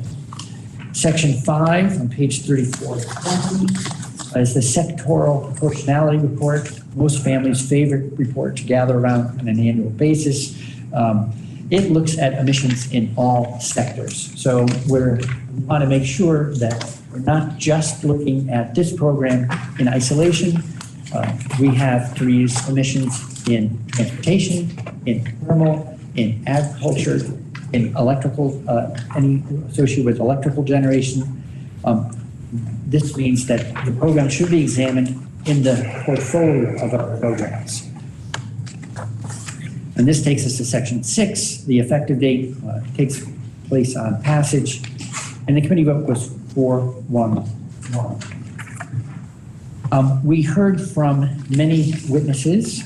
I would be happy to provide people with the list, but as there are 31 of them, I won't take the minutes time.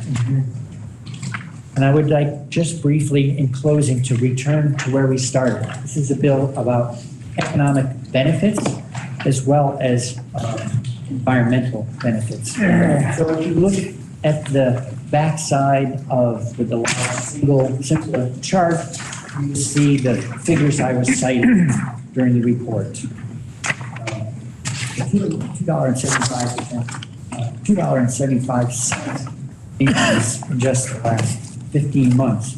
You might say, well, that's unusual. But I would encourage you to flip the chart over, flip the page over, at fuel oil price, which is in deep red and travels across. So we're looking at a 20-year period, and you can see that it is highly variable. So it's not a, it means that if you're relying on heating fuel, your bills will be going up and down on a regular basis, sometimes with massive price swings, which is difficult for low and moderate income families. And I'll contrast that with an electric powered solution. So third up from the bottom, it starts in 2010, is a teal colored bar, and that is heating with an electric heater.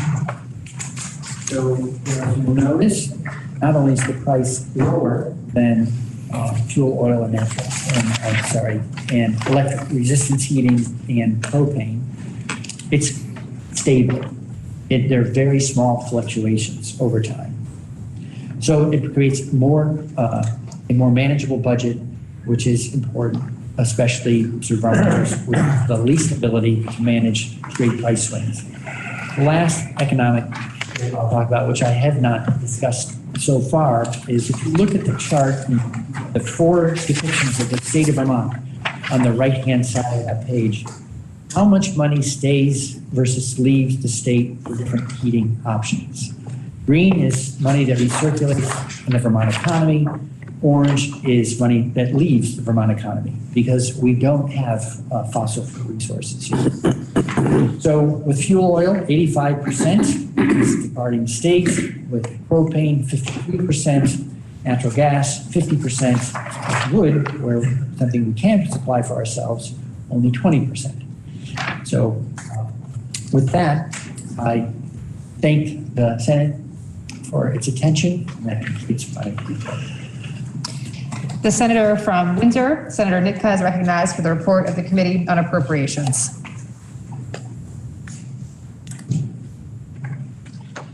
Madam President, the Appropriations Committee reviewed H715 complete standard bill and proposes in the First Amendment to add a new section 8629 on page 3421.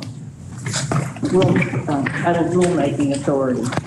Under the Public Utilities Commission, this would add specific authorization, require specific authorization enacted by the legislature prior to filing proposed rules with the Secretary of State. In the Second Amendment, that an interim report be submitted to the General Assembly by the Commission on the development of the Clean Heat Standard on or before October 1st, 2023. And in the third instance of amendment regarding the Public Utility Commission's implementation, with regard to final rules, replace Section F and require the Public Utility Commission on or before January 15th, 2024 to submit the final proposed to the General Assembly for enactment prior to being filed with the Secretary of State and the Legislative Committee on Administrative Rules. The vote in the committee was 7-0. The question is, shall the report of the Committee on Natural Resources be amended as recommended by the Committee on Appropriations? The senator from Addison is recognized. Thank you, Madam President. The Senate Natural Resources and Energy Committee met testimony on the, with Ledge Council on the appropriations proposal of amendment and supports that proposal of amendment with a vote of 4-1-0. The question is, shall the report of the Committee on Natural Resources and Energy be amended as recommended by the Committee on Appropriations? Are you ready for the question? All those in favor, please say aye. Aye. Those opposed, nay. No. Ayes appear to have it. The ayes do have it, and you've amended the report as recommended by the Committee on Appropriations. The senator from Addison is recognized for an amendment that is on the calendar today on page 3422 and going to 3423. Senator is recognized. Madam President, we didn't have possession of the bill, but the full Senate Natural Resources and Energy Committee as individuals is offering. We find 3422 in today's calendar. In the first instance of amendment, based on discussions, we added a new definition of energy burden to help make the bill more understandable by folks who don't necessarily use that term on a daily basis. In the second instance, we provide greater flexibility to the PUC in how it holds its deliberative, quote unquote, deliberative polling meetings, deliberative polling, or another method of receiving voter feedback from constituents. There was a concern that there might not be a deliberative polling expert or available to deliver that service in Vermont. The notion is that we would adhere to the spirit of that and have something akin to it, not the very same thing. Third instance of amendment just clarifies that when the reports come from the Commission to the General Assembly, the PUC will explicitly be available to provide oral testimony to the House Committee on Energy and Technology and Natural Resources, as well as Natural Fish and Wildlife, as well as Finance. And that is the three instances of amendment. The question is, shall the report of the Committee on Natural Resources and Energy as amended be amended as moved by the senator from Addison and others? Are you ready for the question? All those in favor, please say aye. Aye. Those opposed, nay. Ayes appear to have it. The ayes do have it, and you've amended the proposal of amendment as proposed by the Committee on Natural Resources as amended. There is another amendment for consideration at this time. It is an amendment that is being handed out, I understand, an amendment offered by the senator from Chittenden, Senator Ron Hinsdale. Senator from Chittenden is recognized. Madam President, I have had an opportunity to speak with the reporter of the bill, and while I would like to interrogate the reporter of the bill today, I do understand that I would have the opportunity to present the amendment in committee tomorrow morning, and as such, would like to hold off on the amendment until third reading. The question then is, shall the Senate propose to the House to amend the bill as recommended by the Committee on Natural Resources and Energy as amended? Are you ready for the question? The senator from Rutland is recognized. Thank you, Madam President. Could I interrogate the reporter of the underlying bill? You may. I'm wondering whether it would be fair to characterize the clean heat standard in essence as a carbon tax on home heating fuels. I'm not sure, thank you, Madam President. I would say that the simple answer is no.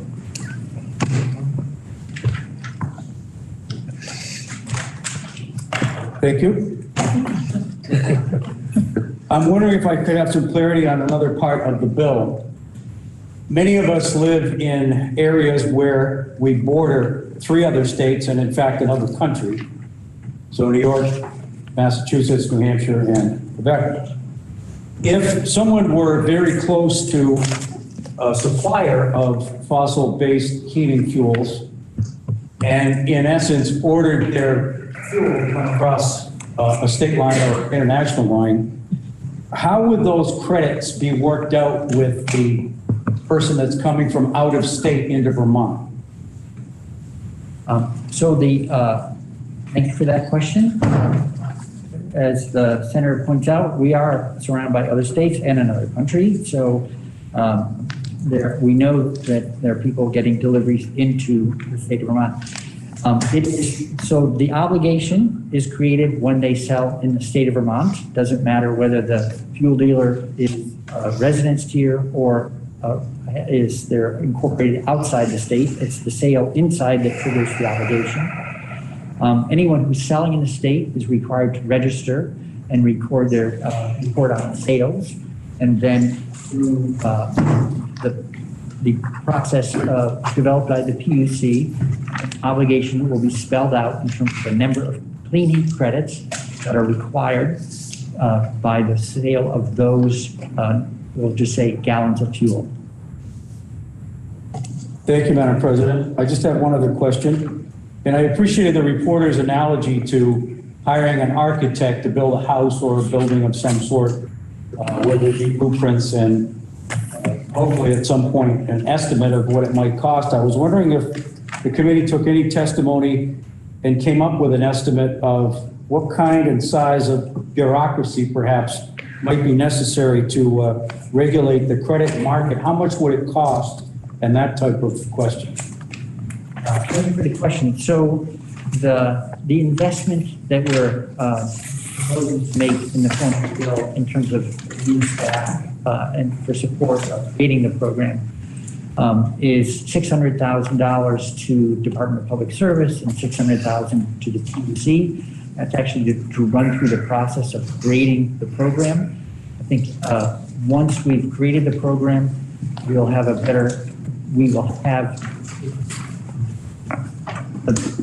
the clean heat credit system, just like the renewable energy certificate system, has to be created.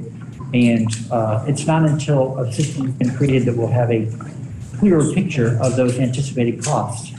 That's why we have reports coming back in 2023 and again in 2024 before we would ever have implemented the program, so that we can see any kind of costs.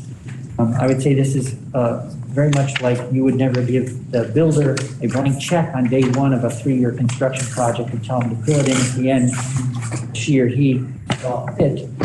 We ask for reports back so we can monitor costs and make adjustments to the I thank the senator. Thank you, Madam President. The senator from Washington is recognized. Thank you, Madam President. May I interrogate the proposer of the bill? You may.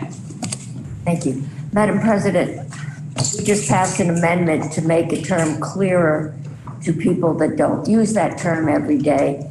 I've been in this building long enough, so I think I understand what we're doing. But most of the terms in this bill are not terms that people outside of this building or interest groups understand. And I've gotten a fair number of inquiries, emails, phone calls from senior citizens who are a growing portion, a large portion of our population. They are by and large living on a fixed income, and inflation is a larger, smaller dent into that. And they are very concerned that that this program will in fact either force them to invest the rest of their life savings into putting a new heating system into their home, or raising the price of fuel, fossil fuel, to the point where they can't afford it and they will be forced to sell and to move. And I'm just wondering, I mean, I'm looking at the line and that teal line is nice and straight, but I had my house estimated for, and it would, a heat pump, it would take 3 to 4 heat pumps to do my main floor, and then probably a couple on the basement floor, which is living space, and at least one more in the attic. Plus, it's a brick house.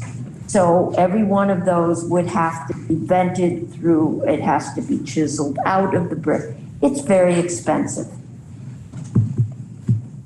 And I'm just wondering, what kind of assurance, we talk about, well, we're not going to have a negative, too much of a negative impact on low to moderate price, but what is a moderate income household in this state? How are we going to look? Yeah, those are the things that are making people really nervous. And I'm just wondering, can I give them reassurance? I think we all know these are steps we need to take. But it's the folks that are going to get left behind that are worried. And I'm just wondering what kind of insurance I can give them. Thank you, Madam President, for the question. I mean, I read numerous times going through the bill, phrase low and moderate income Vermonters. In fact, there's an entire working group, an equity group, whose goal is to ensure that those who are least able to or have the highest energy burden, have the highest relative costs of staying, keeping themselves warm, are assisted through this program. So I would say that, one, we need to see what the design and all the reports come back with more estimates on how the program would work. But I would go all the way back to the beginning of my report and talk about Efficiency Vermont, where there was a time when people were very worried that this was going to be an expensive thing. It would make their electricity more expensive. It would be an ongoing burden, and it would it would be regressive in a sense. But as I was saying, the $709 million investment that we've made kilowatt hour by kilowatt hour has yielded $2.8 billion in savings. Our programs, Efficiency Vermont, and I would anticipate in this program, are oriented to being larger grants, greater levels of subsidy, additional assistance will be granted to those who can least afford to make the changes. And I don't know who you're hearing from precisely, but if they are people on modest or low incomes, then I think they would be the people who would be well assisted by the program. But I won't assume that. None of us should assume that. And that's why there's so much reporting back to the legislature.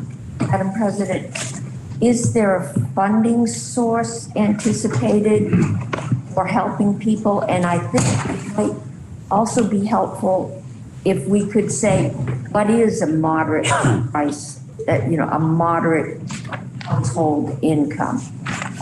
I think most people don't think of themselves as low. Moderate is a somewhat more elastic kind of term in people's minds. What is moderate income?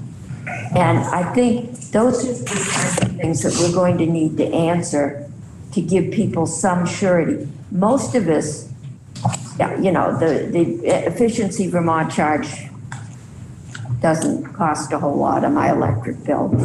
But my electric bill hasn't gone down, and I've had 4 children move out of my house.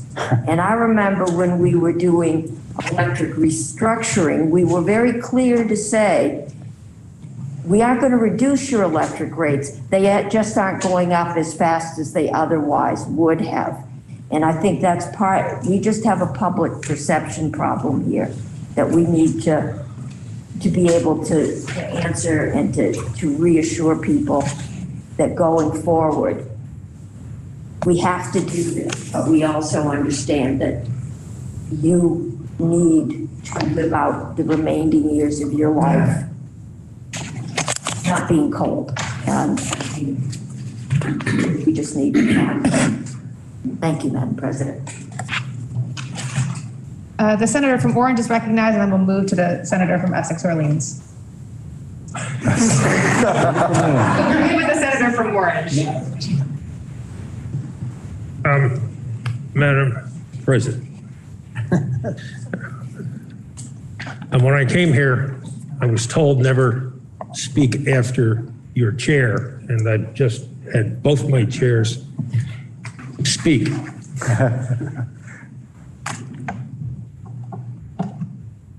This bill is both a legal bill and a legal instrument and uses legal words. Insider baseball. It's also being perceived outside the State House by people that speak regular English or regular Vermont.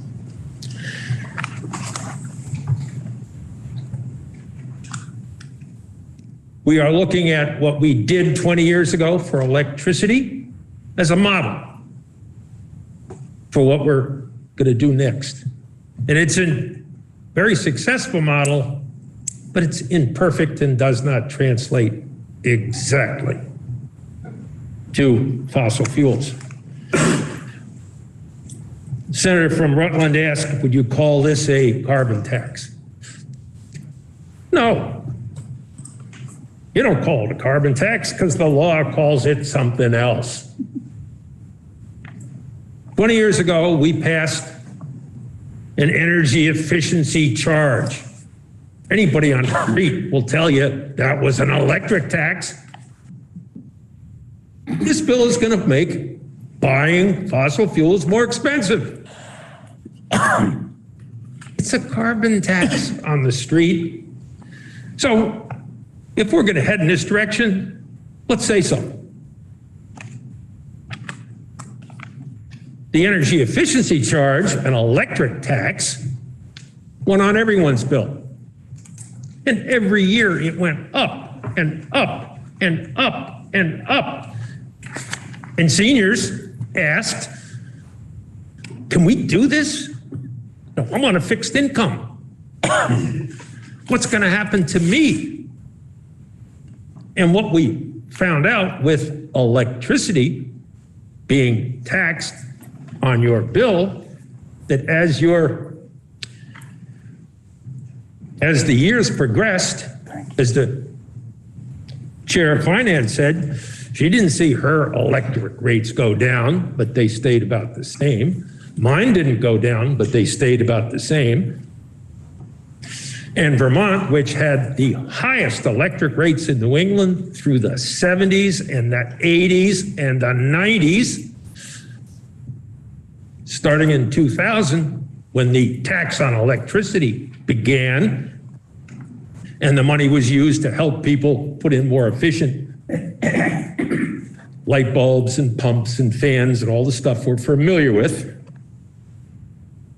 Strange thing happened.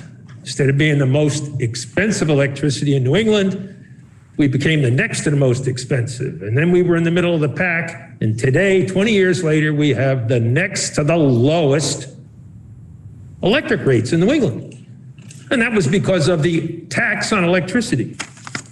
So I can't stand here, Madam President, and say that that's what's going to happen with this tax on carbon, which we'll call by a different name, because there's one big difference. When we changed the way we deal with electricity and help people bring their rates down and be more competitive, we had the cooperation of the electric companies. We said to them, you help us bring everybody's electric use down, and we'll make sure that your profits are not cut because you, the electric company, are doing the right thing. You will continue to be able to have your shareholders participate and be made whole. And the electric companies, by and large, did that. They accepted that, and they helped and participated in reducing our electric use. And as a result, We don't have to build new poles and wires every single year because we put in new factories and businesses and new ski areas, put in new snowmaking devices. It worked. It worked. And today we use less electricity in Vermont than Vermont used 20 years ago. Less. And we've saved a lot of money, as the Chair of Natural Resources has reported. We've spent about $700 million in energy efficiency fees, taxes, and have a projected $2.8 billion, 4 times the savings. We haven't seen all that yet because it's spread out on a 20-year spread, but we've seen about half of it, and we've got another 2 years worth more coming, and we're still making things more efficient. Madam President, oil is totally different. Natural gas is totally different. They don't want to work with us on this. They have no interest in working with us. Their job is to sell as much oil and propane and whatever as they possibly can and charge whatever the market will bear. So while we have it, we're going to put a tax on the carbon, we're going to use it to provide the same sort of services that homeowners and businesses and industrial users who use fossil fuels will come and ask to participate, use the system of credits, and reduce their use of fossil fuels and save the best they can. But we're not going to get any help, any at all, from the oil companies. We're just not going to get it. They're not part of this deal. If we had this bill last year, the reporter, myself, and the rest of the senators would have a completely different dialogue because what happened in Ukraine hadn't happened. The oil market wouldn't have spiked.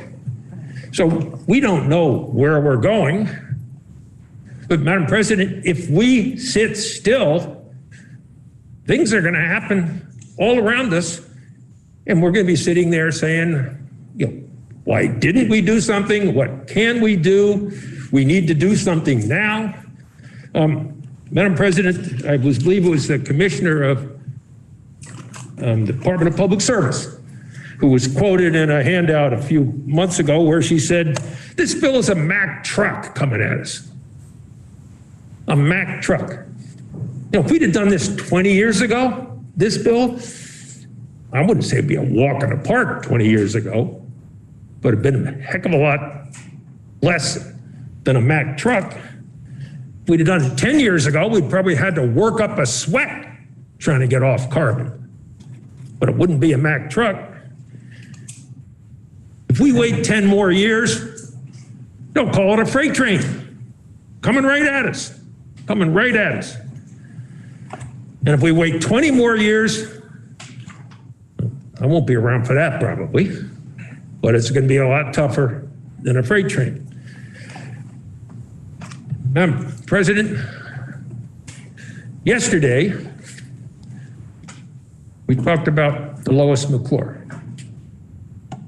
Canal boat goes down the Hudson River. I went down on that boat and participated in its trip to Manhattan and stopped at Kingston, New York, where my great-grandfather was born. On the side of the river, because his family operated a canal boat, which was transportation in those days. My great-grandfather grew up to be a teamster in a company that hauled goods from trains and delivered them. UPS of its time. Then trucks came along. And my grandfather was out of work. He didn't know how to drive a truck. He was old, he was a teamster, and he was out of work. Technologies change. Fuel dealers don't like this bill. They sell fossil fuels. Some of them are younger. The lobbyist for the fuel dealers understands what's going on and is encouraging them to get in the business of installing heat pumps, get into the next business. And many of the fossil fuel companies are going to do that. Others, like my grandfather, will be passed by and will complain about how things were better in the good old days. Madam President, the chair of institutions spoke earlier today about when he first got here in 2011, when he was on Natural Resources Committee. He was idealistic and loaded for bear.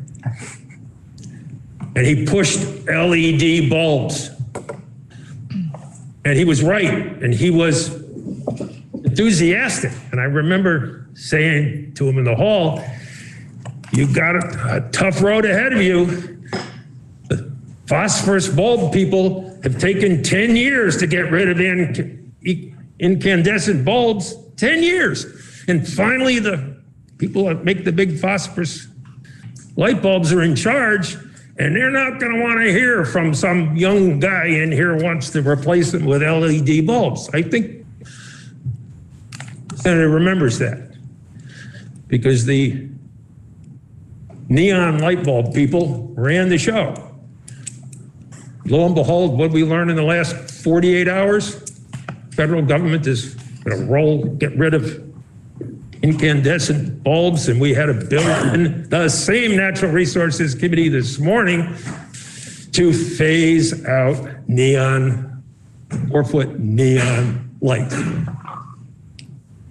Senator from Caledonia would probably refer to that as a 11-year overnight success.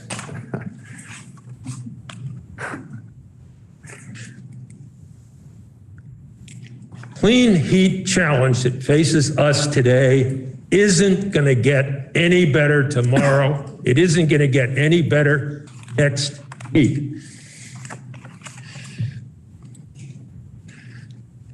Madam Chair, I've been around here for a while, and I'm probably never going to get appointed to the Institutions Committee because I'm too darn idealistic and not willing and too eager to get away from the status quo and think about tomorrow.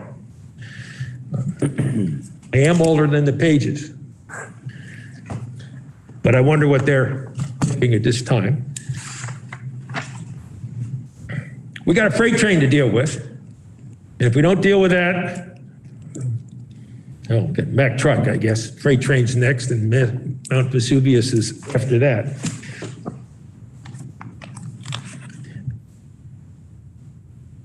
We came to this building to represent the citizens who wanted us to consider and make logical changes as our world changed around us.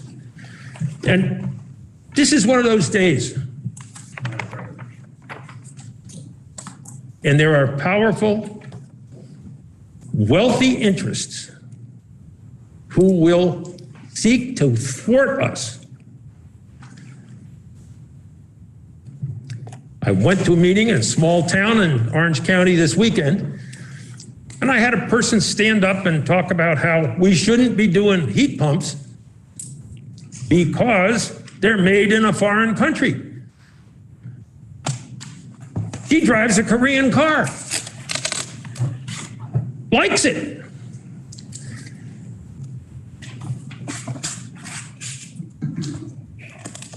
Someone else complained that they had cadmium in the batteries.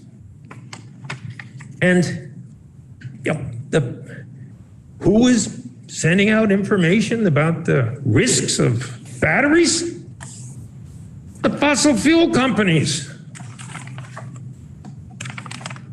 They're protecting their turf. Madam President, this bill's not perfect. And if you remember when we passed 20 years ago the energy efficiency bill, we had some embarrassing episodes. We found out that, some of the credits had not been as carefully organized as the credits in this bill. And people were able to sell the same horse twice. They sold this credit and that credit, and it seemed like there was a little double dipping going on. This bill doesn't do that. I had another one of those which has escaped me, Madam Chair. President. I guess it's time for me to sit down, Madam Chair. The question now is, shall the Senate propose to the House to amend the bill as recommended by the Committee on Natural Resources and Energy as amended? The senator from Essex Orleans, I believe the senior senator, was recognized. Yes, thank you, Madam President. I didn't know if I was going to make it through 8 or not, but I'm glad that I did. I'd like to inquire of the reporter of the bill. Okay. The reporter earlier in his comments talked about methane gas, and those of us that live near dairy farms, especially the larger dairy farms where methane gas is produced, if that was captured and put into a tank, would we be able to pipe that gas to our homes to use for gas in our house? Thank you, Madam President. An interesting question. I'm not in the business, so I can't give you an expert answer, but I can share that down in Salisbury, the Woodward Farm, they certainly have a methane digester. They have a process that cleans up, it's not, the gas from the methane digester is not pure. It's a cleaning process, and then it's put into a pipeline, and it's piped to the Woodbury College campus as part of their renewable natural gas program. So it would be allowable then? Would methane gas be allowable to be used in an off-farm home in the future? That I can't answer. So the answer is yes. I think an important thing in this bill is it does not force anyone to make any changes to their current system. What it does is it evaluates all sorts of fuel types and then quantifies the emissions related to the use of that fuel. And that's the connection to the program. Thank you. And on page 3412, you have a list of 7 different items that you can use for heating. And I'm wondering if under number 2, does that include propane gas, which is or can be made by biofuels, or considered a biofuel if manufactured properly? Yes, so it's the plain language, that it is sustainably sourced biofuel. Again, so I reported out from the technical advisory group. There is a tremendous amount of work going on in the energy field, developing all sorts of new technologies to produce fuels in many different ways. So in order to allow people to make choices about what fuel they prefer to use, but play on a level playing field, the technical advisory group will evaluate any fuel type and then assign it, a carbon intensity. In other words, according to greenhouse gas emissions potential. And I'm wondering as well, we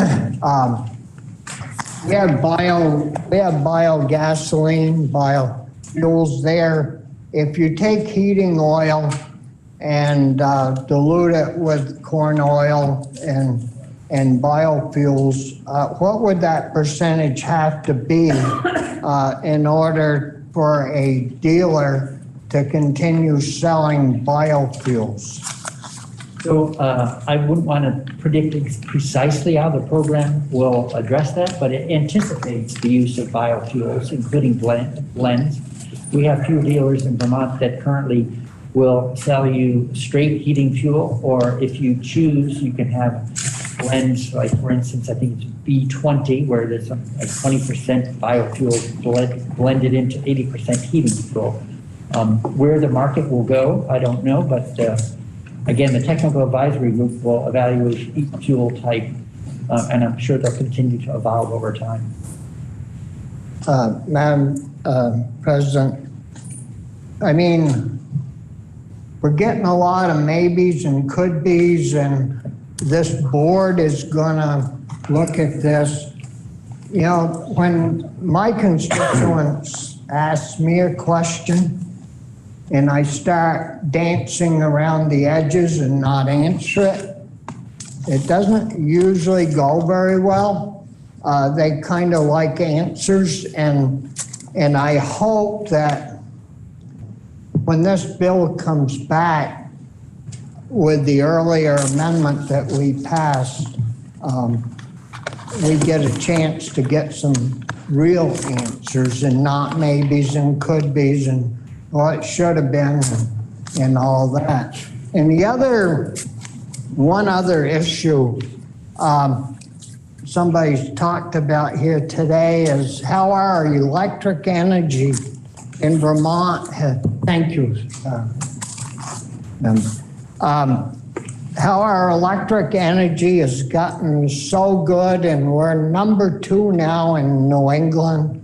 And, you know, we couldn't live without that low rate. And what I'm really wondering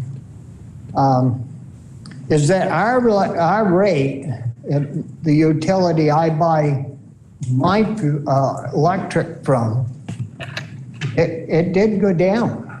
It actually, what I paid a month actually went down. And then I get this wonderful, nice letter from them in the mail saying, "Dear member, you folks have done a great job conserving on energy, and you know it's lowered our income to the point where we can't pay our help, so we're going to have to raise our rates to get more money so we can cover our labor expenses and things of that nature." And what I'm wondering in regards to this bill is that while I live here in Montpelier, I live in a house that has 3 heat pumps. And, you know, we didn't come until March, so we missed the dead of winter.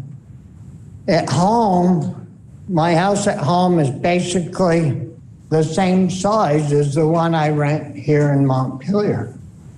And you know, those heat pumps aren't doing a thing to cut the cost down on that house here, because once it gets down to 25 degrees or in that neighborhood, those heat pumps, you want to get a lot of warm clothing and make sure you have a heated mattress or heated blankets on your bed, because they don't produce that much heat. And so I'm really concerned that we're promoting heat pumps. And I think it was the senator from Washington that said she was going to have to buy 5 or 6 of them to do her house.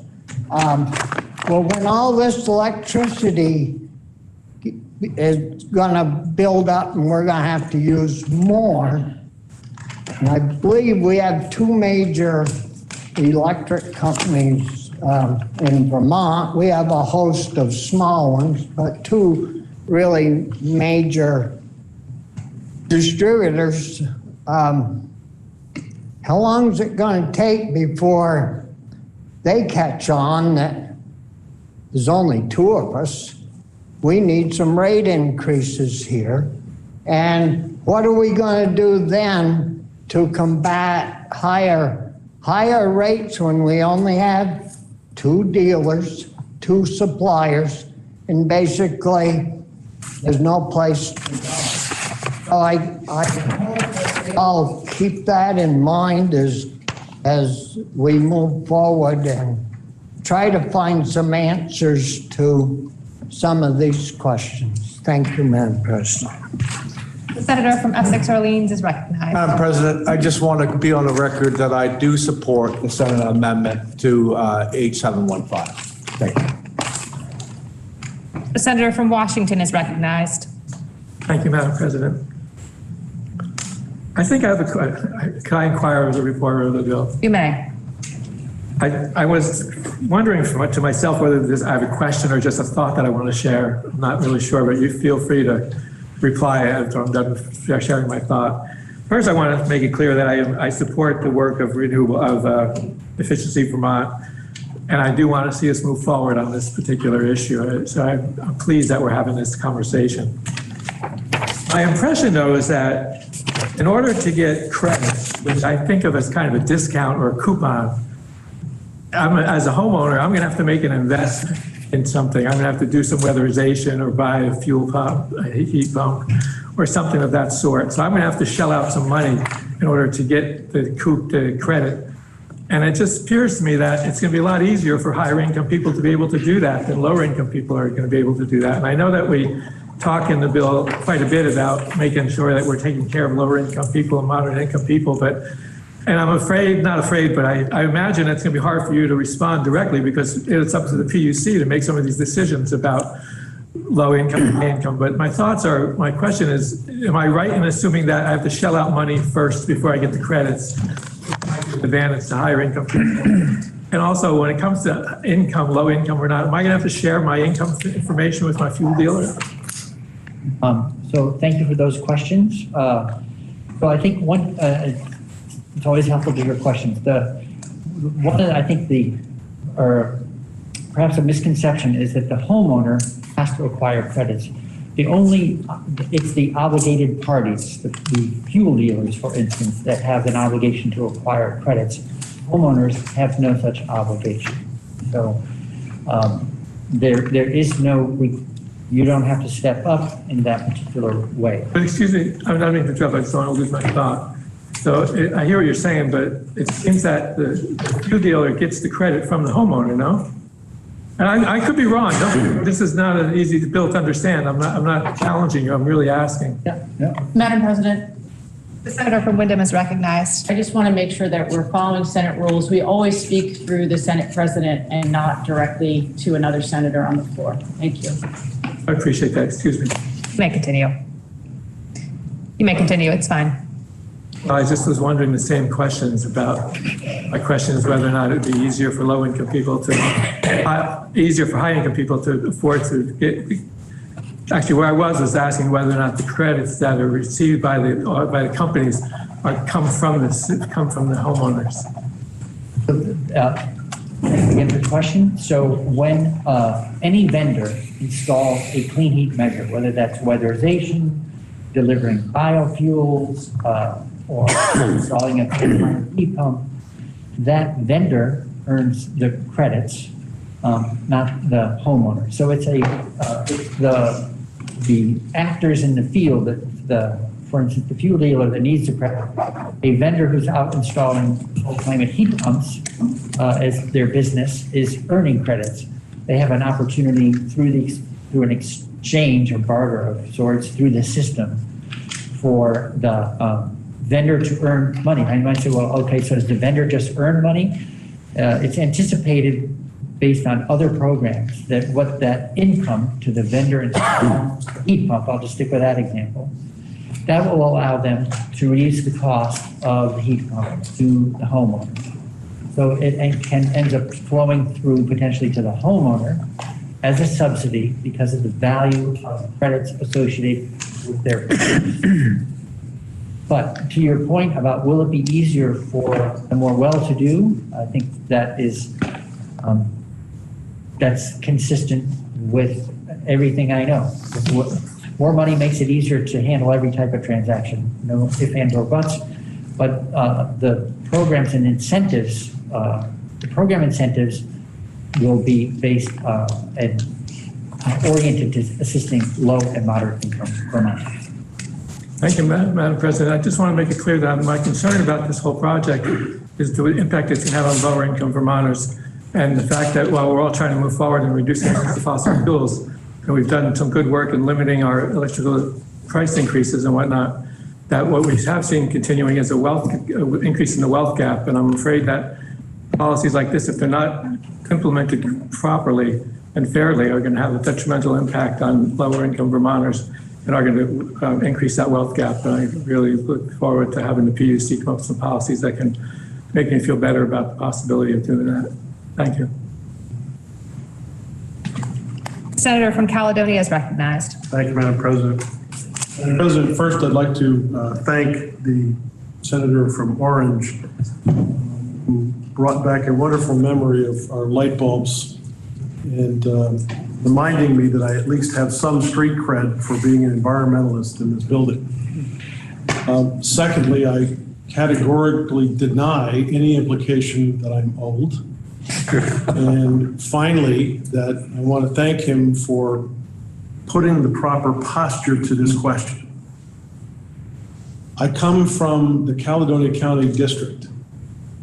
A particular town, I'll shortly have, if anybody is representing the town of Linden, will be from the Essex County District instead of Caledonia.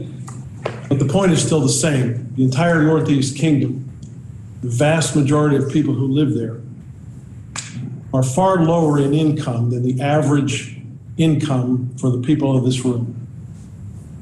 And they also see a carbon tax. There is no other way to posture it.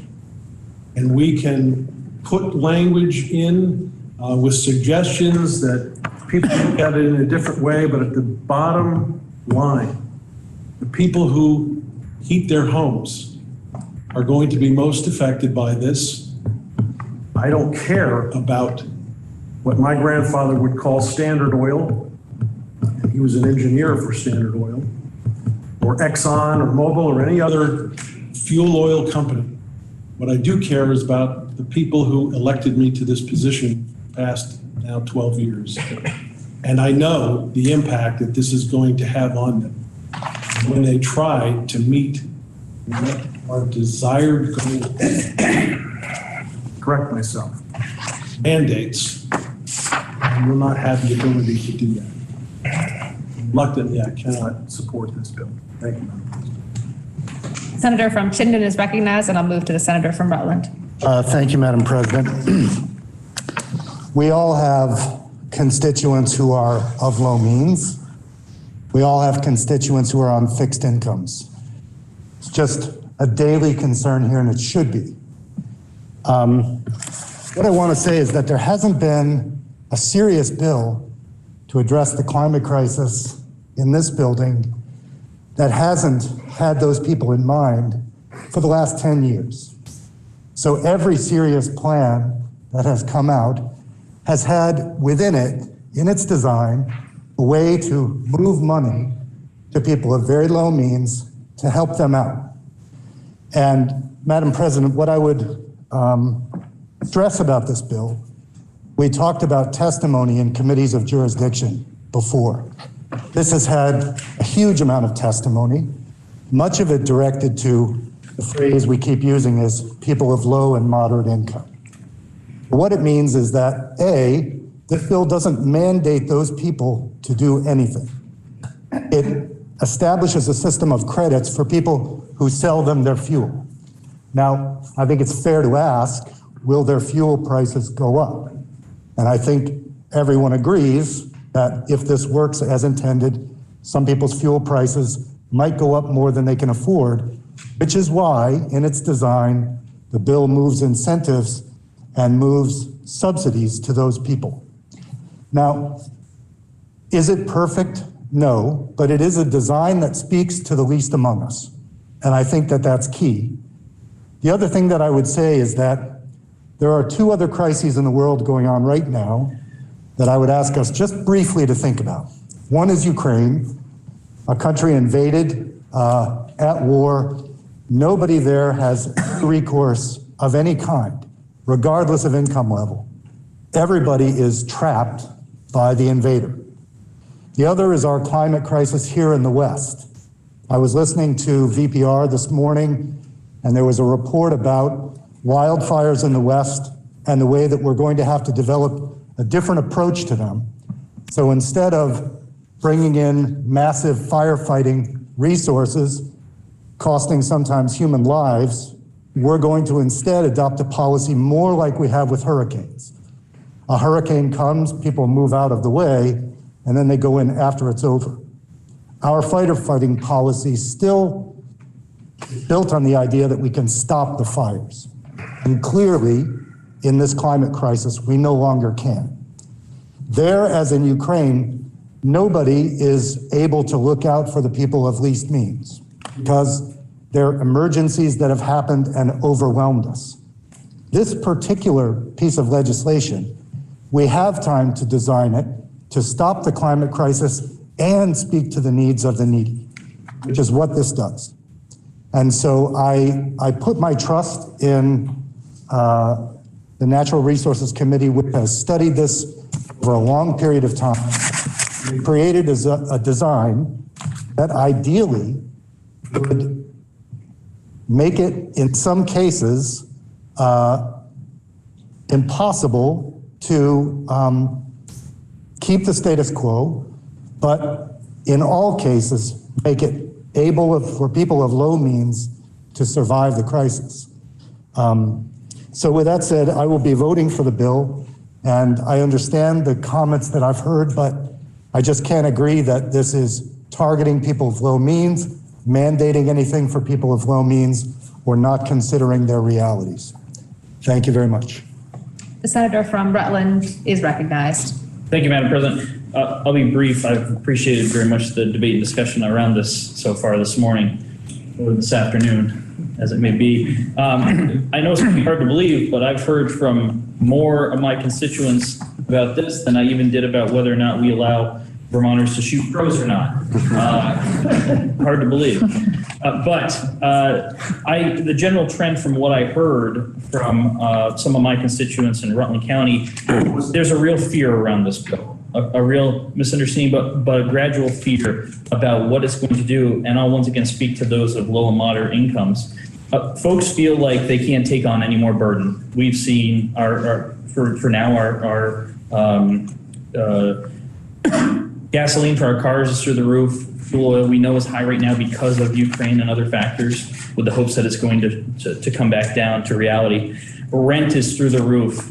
People feel like their tax burden is too high. We know that food costs are astronomical now, and people feel like they just cannot have anything else put on their plate right now financially. And people are scared and they're fearful if this piece of legislation passes, it is going to be a carbon tax that people just cannot afford. We know that we have a population crisis in the state, that people are choosing to reside elsewhere and not come back after college and raise their families and work here. We know that we have a nursing shortage and a teacher shortage. We know that employers cannot find enough staff right now for their businesses. These are all realities and challenges of living and working and raising our families in the state that we love and call home. And I think at this time, I'll be voting no for this piece of legislation, and I would encourage others to, because I think at this time we have so many other fears in our communities. This bill is only going to add to it. Thank you, Madam President. Senator from Franklin is recognized. Thank you, Madam President. May I inquire of the reporter of the bill, please? You may. I'm assuming that there has been some financial analysis done of the impact of the bill in terms of what it will actually cost, in terms of what it will do to the price of fuel. Has there been any estimate or financial analysis that tells us in the initial years how much more expensive fuel oil would be and how much more expensive per gallon propane would be? In fact, because one of the initial steps, Madam President, of the program to do the analysis to establish the details of its operation. we do not yet have estimates on this program for its impacts. However, in 2023 and 2024, we explicitly asked for those, and that will be subject, and that is, 1 and 2 years prior to proposed enactment, so that we would not proceed without having full information in front of the legislature. And now with the amendment offered by appropriations, that program would get a obligatory, explicit thumbs up or thumbs down in terms of a vote. And I think everyone is keenly aware of costs. They're named throughout the bill, and that'll be part of the analysis. Thank you, Madam President. Then it is clear that we believe, based on the work the committee has done, this will increase the price of fuel oils, but we at this time don't know by how much. I wouldn't want to be presenting beliefs on the floor. I would recommend that we all wait for the analysis from the PUC and the technical advisory group before reaching any tentative conclusions. As we look forward to the end result of the bill, I believe the reporter, Madam President, indicated a belief that this would, in the long term, result in significant savings to Vermonters in terms of the cost for heating their homes. Is that correct, Madam President? Did I understand that correctly? Yes, I think that what we've achieved with Efficiency Vermont is, although the regulated fuel and unregulated fuel markets are different, there is some value in creating a system whereby we can manage costs better as a community. Thank you, Madam President.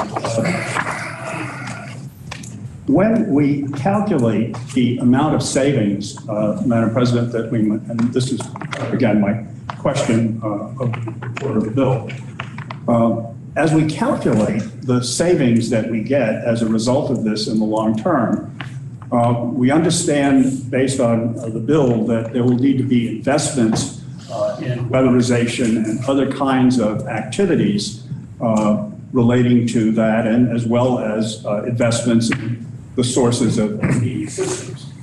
How will that be accounted for? Will it be accounted for by adding those costs to the cost of the new heating system, or are those accounted for separately, or is that an unknown at this point?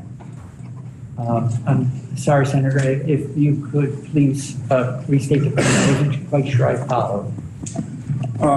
Madam President, let's say, for example, if you've got to replace a heating system in order to meet the requirements of this particular bill and to obtain the credits that the supplier would actually get for achieving a more efficient, better heating system, a more low carbon heating system, there would have to be an investment in a number of things to make that happen.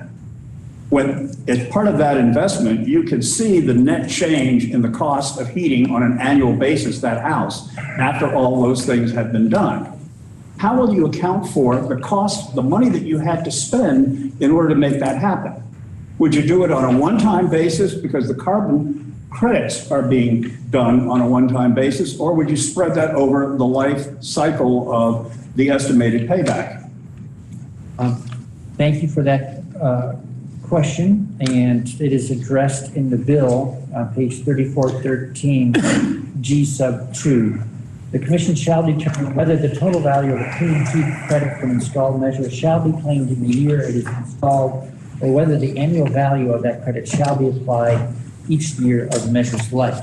So that is one of the, when the program is developed and modeled, they'll be assessing that. So there's no, then, Madam President, there's been no estimate of how that will be done. That's being left to the commission to determine.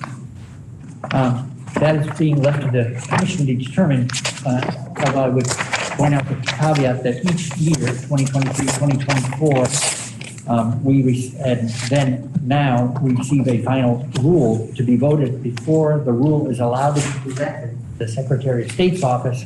The final rule needs to be presented to the legislature, so we'll have many opportunities to evaluate the design and the costs anticipated through the operation of the program prior to any allowable enactment. Thank you, Madam President. What I'm trying to determine is, as these credits are issued, can the credits be issued on the basis of the amount of the investment made at that given point in time, or would that conceivably, based on this language, be spread over the life of the improvement? Or is that an unknown at this point that, again, is being left to the commission to determine? I would cite that very same section I just read, about whether they're claimed in a single year of installation or whether they are treated as over the life of the measure. And there are reasons to do both. If you're interested in having a lot of credits, you could claim all the savings in year one over something that would operate for 20 years. If you are more inclined to have more measures implemented, you might say that you can only claim that year's savings in year one, and you will distribute them over the 20-year time span. So it's really, there are reasons, technical reasons, design reasons, to choose two different methods of accounting. And we're looking to the commission to advise us on the best design. Thank you, Madam President.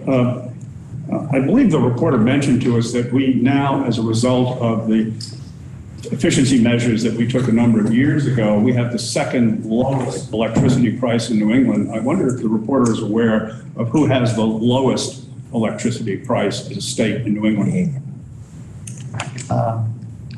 I wouldn't want to guess, but I might start with Maine. And would the reporter know whether or not that state also has an electric efficiency utility? Actually, I don't know the answer to that. I'd be happy to get that before third reading. And the senators kindly reminded the question, the belief should be with relation to the bill and to the testimony taken. I'm sorry, I didn't understand, Madam President.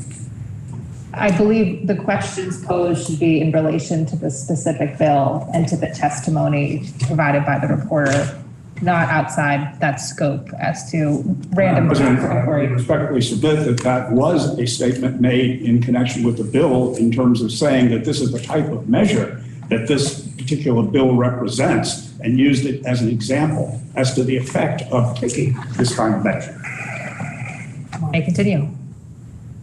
Thank you.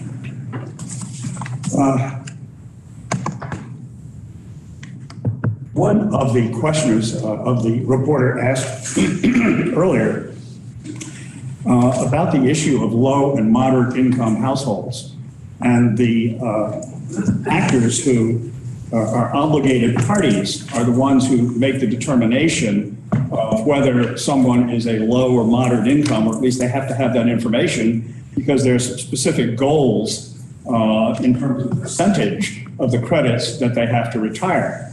So my question then is, of those companies that are obligated persons, and typically they would, I believe, be thought to be either fuel suppliers who provide ancillary services or other service providers who do things such as weatherization and installation of furnaces and so on, would they have to have financial statements from their customers in order to meet this particular requirement? So I appreciate the question, and I would like to get you a definitive answer before third reading. There will be, we will need some method for those to attest to their income category.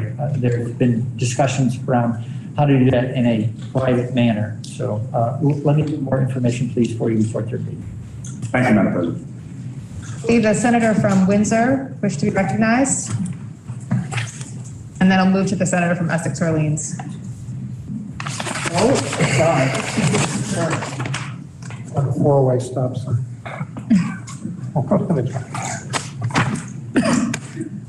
I acknowledge that the majority leader is more polite than I am. I think the details that we're looking at here are important details, and it's right that we look at them. And I thank several colleagues for speaking up for the interest of the poor and for people who struggle. no one in this state struggled more than we did with Hurricane Irene. I think we have to realize that this is all the details we're discussing, and again, we should discuss them. This is about global warming. But on the details, the bill does not compel anyone to disconnect their oil burner and replace it with a greener technology. It addresses the moment when the oil burner breaks down and has to be replaced. This is a way to encourage and expedite replacing it with something that's greener. Fuel efficiency, people are worried about prices. Fuel efficiency saves money. It is expensive to get into. Expenses are front-loaded, and the bill addresses that. But I want to step back from those details to the issue of global warming.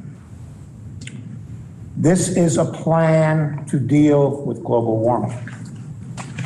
I have voted for it in committee. I'm going to vote for it on the floor in a few minutes. But I've been this close to voting no because of its inadequacy, because the problem is so much bigger than the way we're dealing with it. And this bill allows, for example, for biofuels. There are constituents of mine who are saying, all right, biofuels are carbon rich. The bill should not allow for that. That we're not really rising to the occasion. But this is a collaborative body, and we collaborate, and I'm a collaborator. And that means that you cobble together something that reflects as many different opinions as you can. And it means that people have to sometimes go, I got a friend in AA who keeps giving me AA mottos. Sometimes good enough has to be good enough. And that this is more than a step in the right direction. It's several steps in the right direction. But let's be clear, the underlying issue here is global warming, anthropogenic global warming. First identified scientifically in the 1930s, recognized politically, at least when President Carter addressed energy efficiency as the moral equivalent of war, and said we can start now and we can move slowly and quietly and incrementally and relatively painlessly, or we can wait 30 years and have an emergency. Well, that was 1979. And we waited 40 years and we have an emergency. We have my friend and neighbor, Commissioner Tierney, refers to the bill as the equivalent of a Mack truck coming at us. If you think the bill is a Mack truck, you ain't seen nothing yet. We've seen a little hint. We've seen some coming attractions with Storm Irene. We have to deal with the problem as bad a problem as it actually is.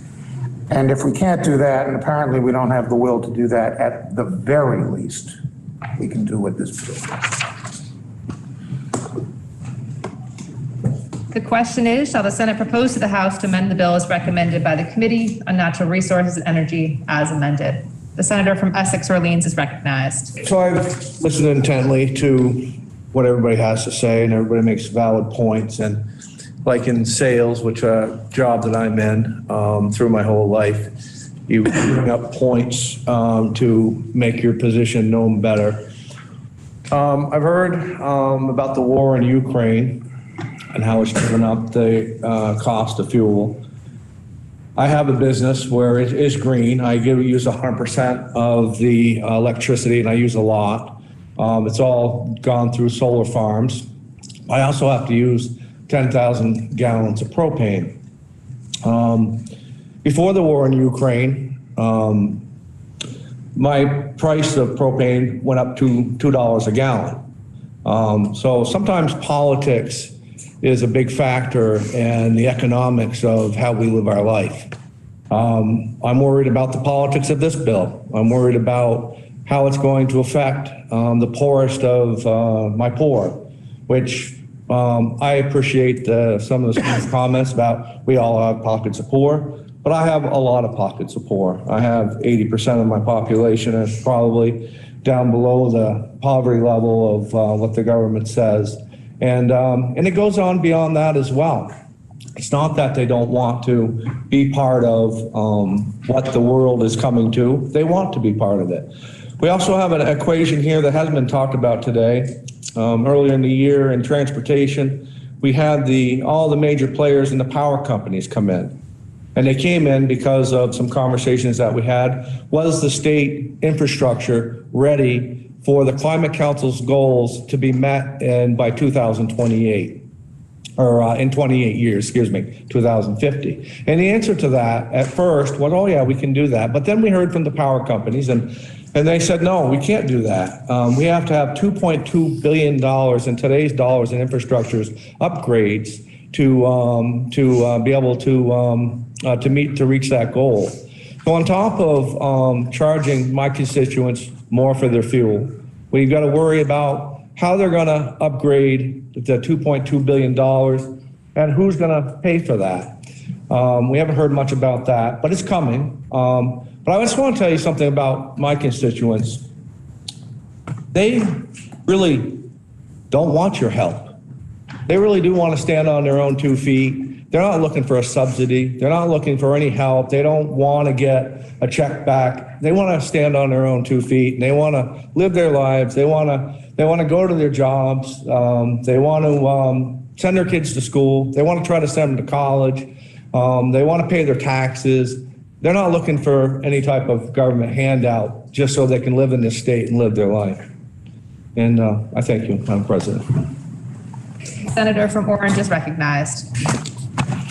Madam President. Senator from Wyndham is recognized. I would ask you to consult the rules, see if the senator has spoken on this twice already. I believe that the senator from Orange has spoken once on this issue. Is that correct? That's my recollection. And this question is, shall the Senate propose to the House to amend the bill as recommended by the Committee on Natural Resources as amended? Madam President, the last hour has been very informative, and we've learned that we're worried, we're afraid, we feel that we have no control. Our constituents have sent us here to solve a problem that we can't solve. I think we talk about high prices for fuel. We say, well, we can't do that. You have to talk to the federal government. We have directed in this bill for the PUC to come up and flesh out the details of a plan which will be presented to us when the plan is completed. And at that point, we can say, hey, good plan, let's do it. Or we can say, no. But we can't get there to that vote unless we pass what we have in front of us. Madam President, we can't regulate the price of fossil fuels. We live in a capitalist system, and we have companies that charge what they want to based on world markets. We can't regulate the price of fossil fuels. This Senate can. We can help Vermonters lower the amount of fuel Vermonters must buy to heat their homes. We can help them do that. We could have done that last year before forces out our control have doubled the price of fossil fuels for heat. Then we make speeches about how this is we're afraid of what's happening. We have fear. People fear. We have the control to help Vermonters reduce the amount of fossil fuels they use and thus make them better off. And the first step is to pass this bill, and apparently 2 years from now, we'll have a step. Second step will just say if the PUC has designed a plan that stops us from quivering in our boots out of fear and does in fact lead to helping Vermonters reduce the amount of fossil fuels they need to heat their homes. It's that simple. Thank you, Madam President. Senator from Windsor is recognized. Thank you, Madam President. I'd like to remind us what our job is. Our job is to make laws to protect Vermonters, to protect Vermont. We have a map of climate change barreling towards us. This is challenging every aspect of our life in Vermont. It's challenging our lives, our economy, the fear of losing your job, big one, our infrastructure, and our state coffers. Vermonters have more to fear with climate change than they do with this bill. By passing the Global Warming Solutions Act, we embraced the reality of climate change, and we took on the responsibility of setting goals that we are legally bound by. Meeting these goals requires new, strong action. This Clean Heat Standards is the top recommendation of our newly formed but oh so well-informed Vermont Climate Council. By voting yes on this bill, we as legislators fulfill our job to protect Vermont and Vermonters from the devastating consequences of a changing climate. Thank you, Madam President. The senator from Caledonia is recognized. Thank you, Madam President. I had not intended to speak, but I want to go back because this whole debate really reinforces the importance of the amendment that was voted on earlier from the Appropriations Committee. This is setting forth a process, but we are not abdicating our responsibility to come back and fully understand what is being proposed. The overwhelming emails that I received was the importance and the requirement and the obligation we have as legislators to make decisions that are informed. We understand the collateral impact, both in terms of what it means to the state budget, to all sectors of the Vermont population. And so I just want to say all of this, the greatest fear would be not to have that requirement that we understand what the plan is, we understand what the impacts are, how we finance those and mitigate any impacts on our most vulnerable. So I just want to say this reinforces for me as a legislator are the importance of our doing due diligence, not have a system that would simply default that decision to our Rules Committee, which is a very small group of legislators.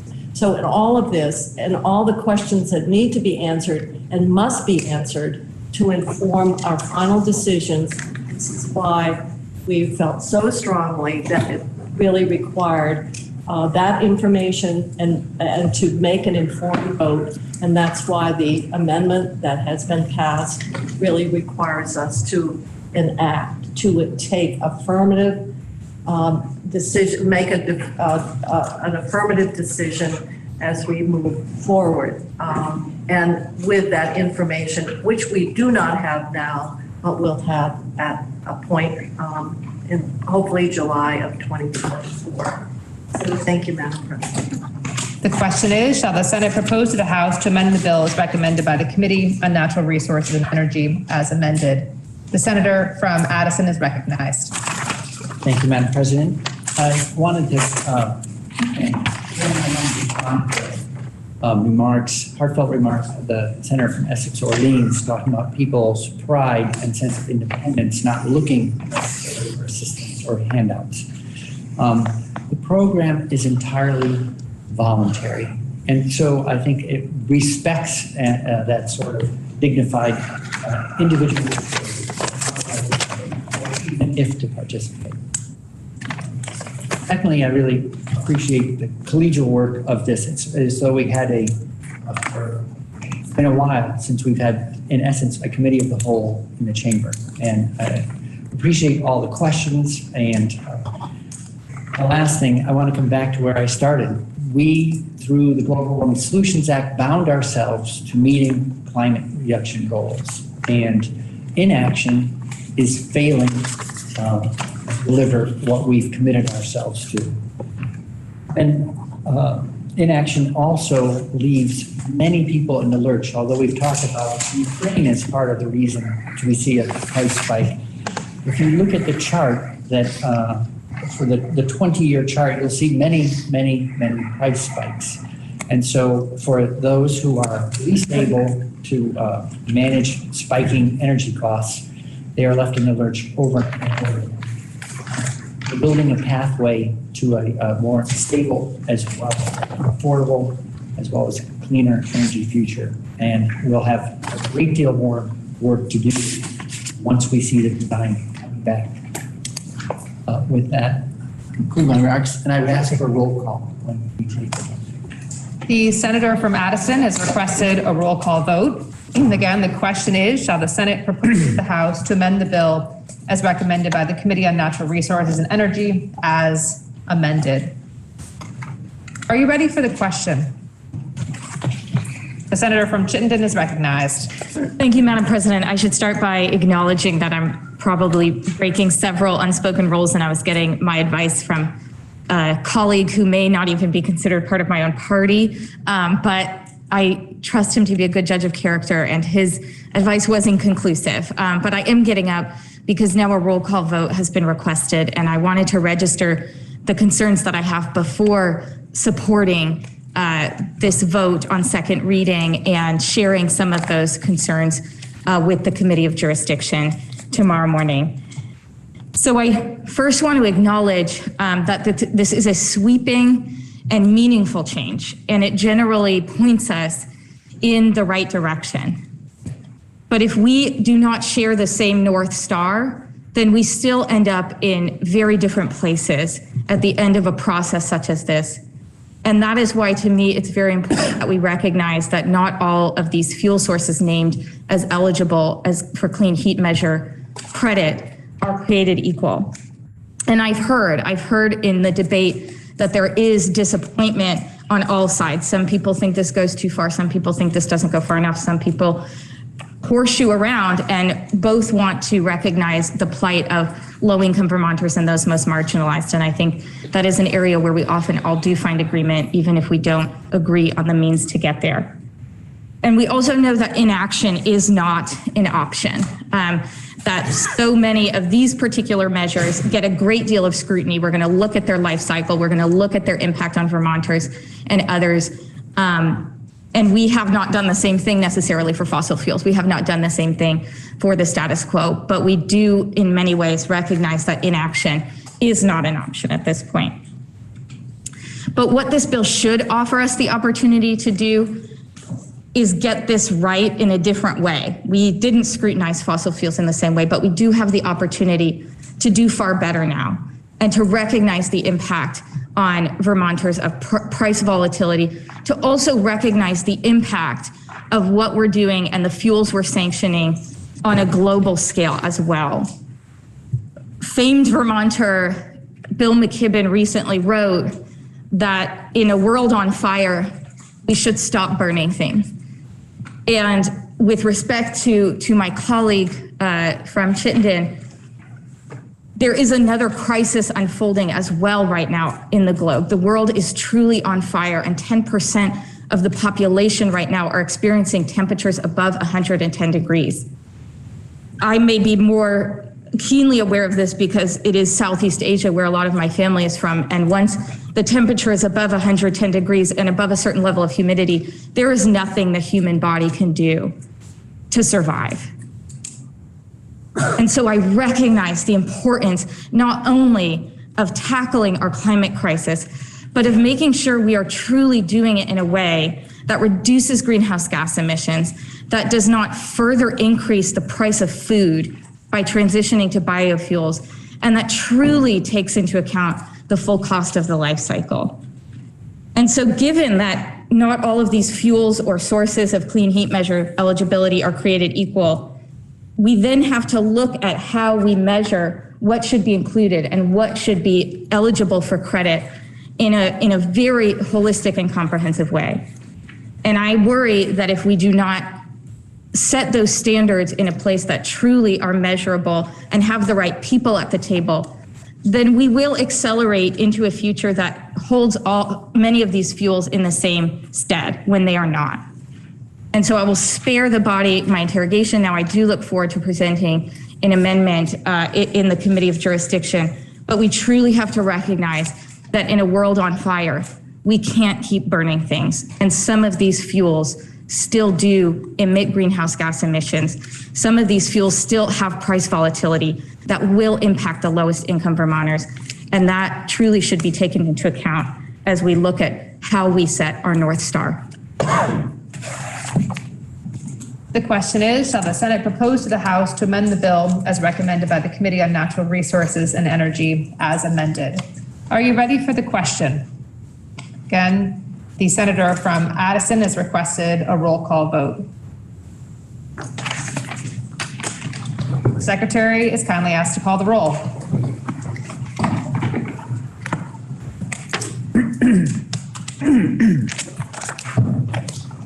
Senator Ballant. Yes. Senator Baruch. Yes. Senator Benning. No. Senator Bray. Yes. Senator Brock. No. Senator Campion. Yes. Senator Chittenden. Yes. Senator Clarkson. Yes. Senator Collmore. No.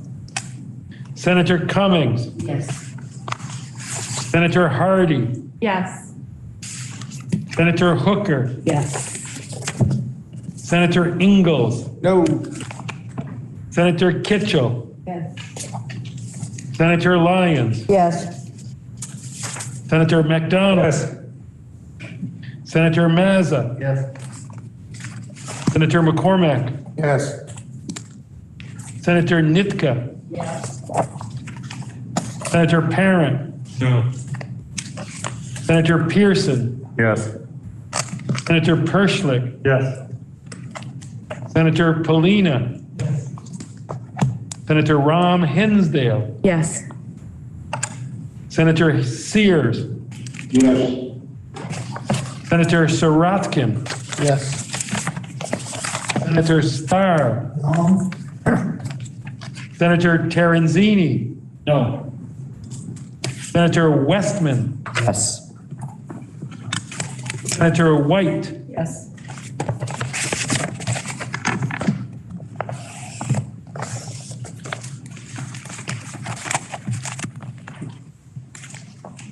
Please listen to the results of your vote. The yeas 23, the nays 7, and you propose to the House to amend the bill as recommended by the Committee on Natural Resources and Energy as amended. The question now is, shall the bill be read for the third time? Are you ready for the question? The senator from Windham is recognized. Thank you, Madam President. Just want to say I was really impressed by the discussion today. We here in the Senate take our jobs very seriously. We take responsibility to our constituents very seriously, and we all want to do due diligence. We don't always see things the same way, but we all want to do due diligence. And I just want to say the undercurrent of all of this discussion today has been that we all want to stand up for and stand with our constituents and make sure that we are not harming low and moderate income Vermonters. We all share that, and it's one of the reasons why I'm so proud to be part of this body. Thank you, Madam President. The question is, shall the bill be read for the third time? Are you ready for the question? All those in favor, please say aye. Aye. Those opposed, nay. No. The ayes appear to have it. The ayes do have it, and you've ordered third reading of H 715. The senator from Windham is recognized. Madam President, at this time, I just request a short recess. I'd like to speak with the chair of institutions. The Senate will stand in recess until the fall of the gavel.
Senate will please come to order. Returning from a brief recess, and the senator from Wyndham is recognized. Thank you, Madam President. Pending announcements, I move that the Senate stand in adjournment until Friday, April 29th at 10 a.m. The senator from Wyndham has moved that subject to any announcements, the Senate do adjourn until Friday, April 29th at 10 a.m. Are there any announcements this afternoon? Senator from Addison is recognized. Thank you, Madam President. The sexual harassment prevention panel was to have met at 12:30 this afternoon. We will not be meeting today. I know people need to get lunch. So please stand by for a new time for that meeting to go over policy change. Thank you. The senator from Washington is recognized. Thank you, Madam President. Senate Finance will meet at 10 minutes. The senator from Bennington is recognized. Thank you, Madam President. Senate Education will meet at 2 o'clock. Senator from Wyndham is recognized. Thank you, Madam President. Senate Government Operations will meet at 1:45. And while standing, may I have a point of personal privilege? May. So the personal privilege has generally been used in this chamber has been referred to when we want to make an announcement that refers to a personal issue. That really isn't the reason for having a point of personal privilege. And if I may I read from Mason's? You may. Questions of privilege of members must relate to persons as members of the body or relate to charges against their character that relates to them in their representative capacity. And we can only use personal privilege. We must confine ourselves to the remarks that concern us personally. With that, I would like to make a statement of personal privilege. My statement certainly doesn't rise to the level of that would incapacitate my membership here, but I do need to make a clarification. The Digger article this morning on H517 made it sound like I opposed the Education Committee addressing the Adjutant General. I'm having a hard time seeing here.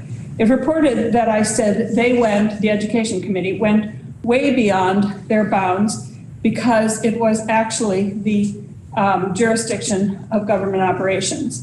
But nevertheless, I seem to agree to it, making it sound as if I resented the fact that they took it up. I want to make it clear so there is no confusion about my gratitude to the Education Committee. I did say they went beyond their area, but it was at my request, and I appreciate their willingness to do so. Thank you for your indulgence.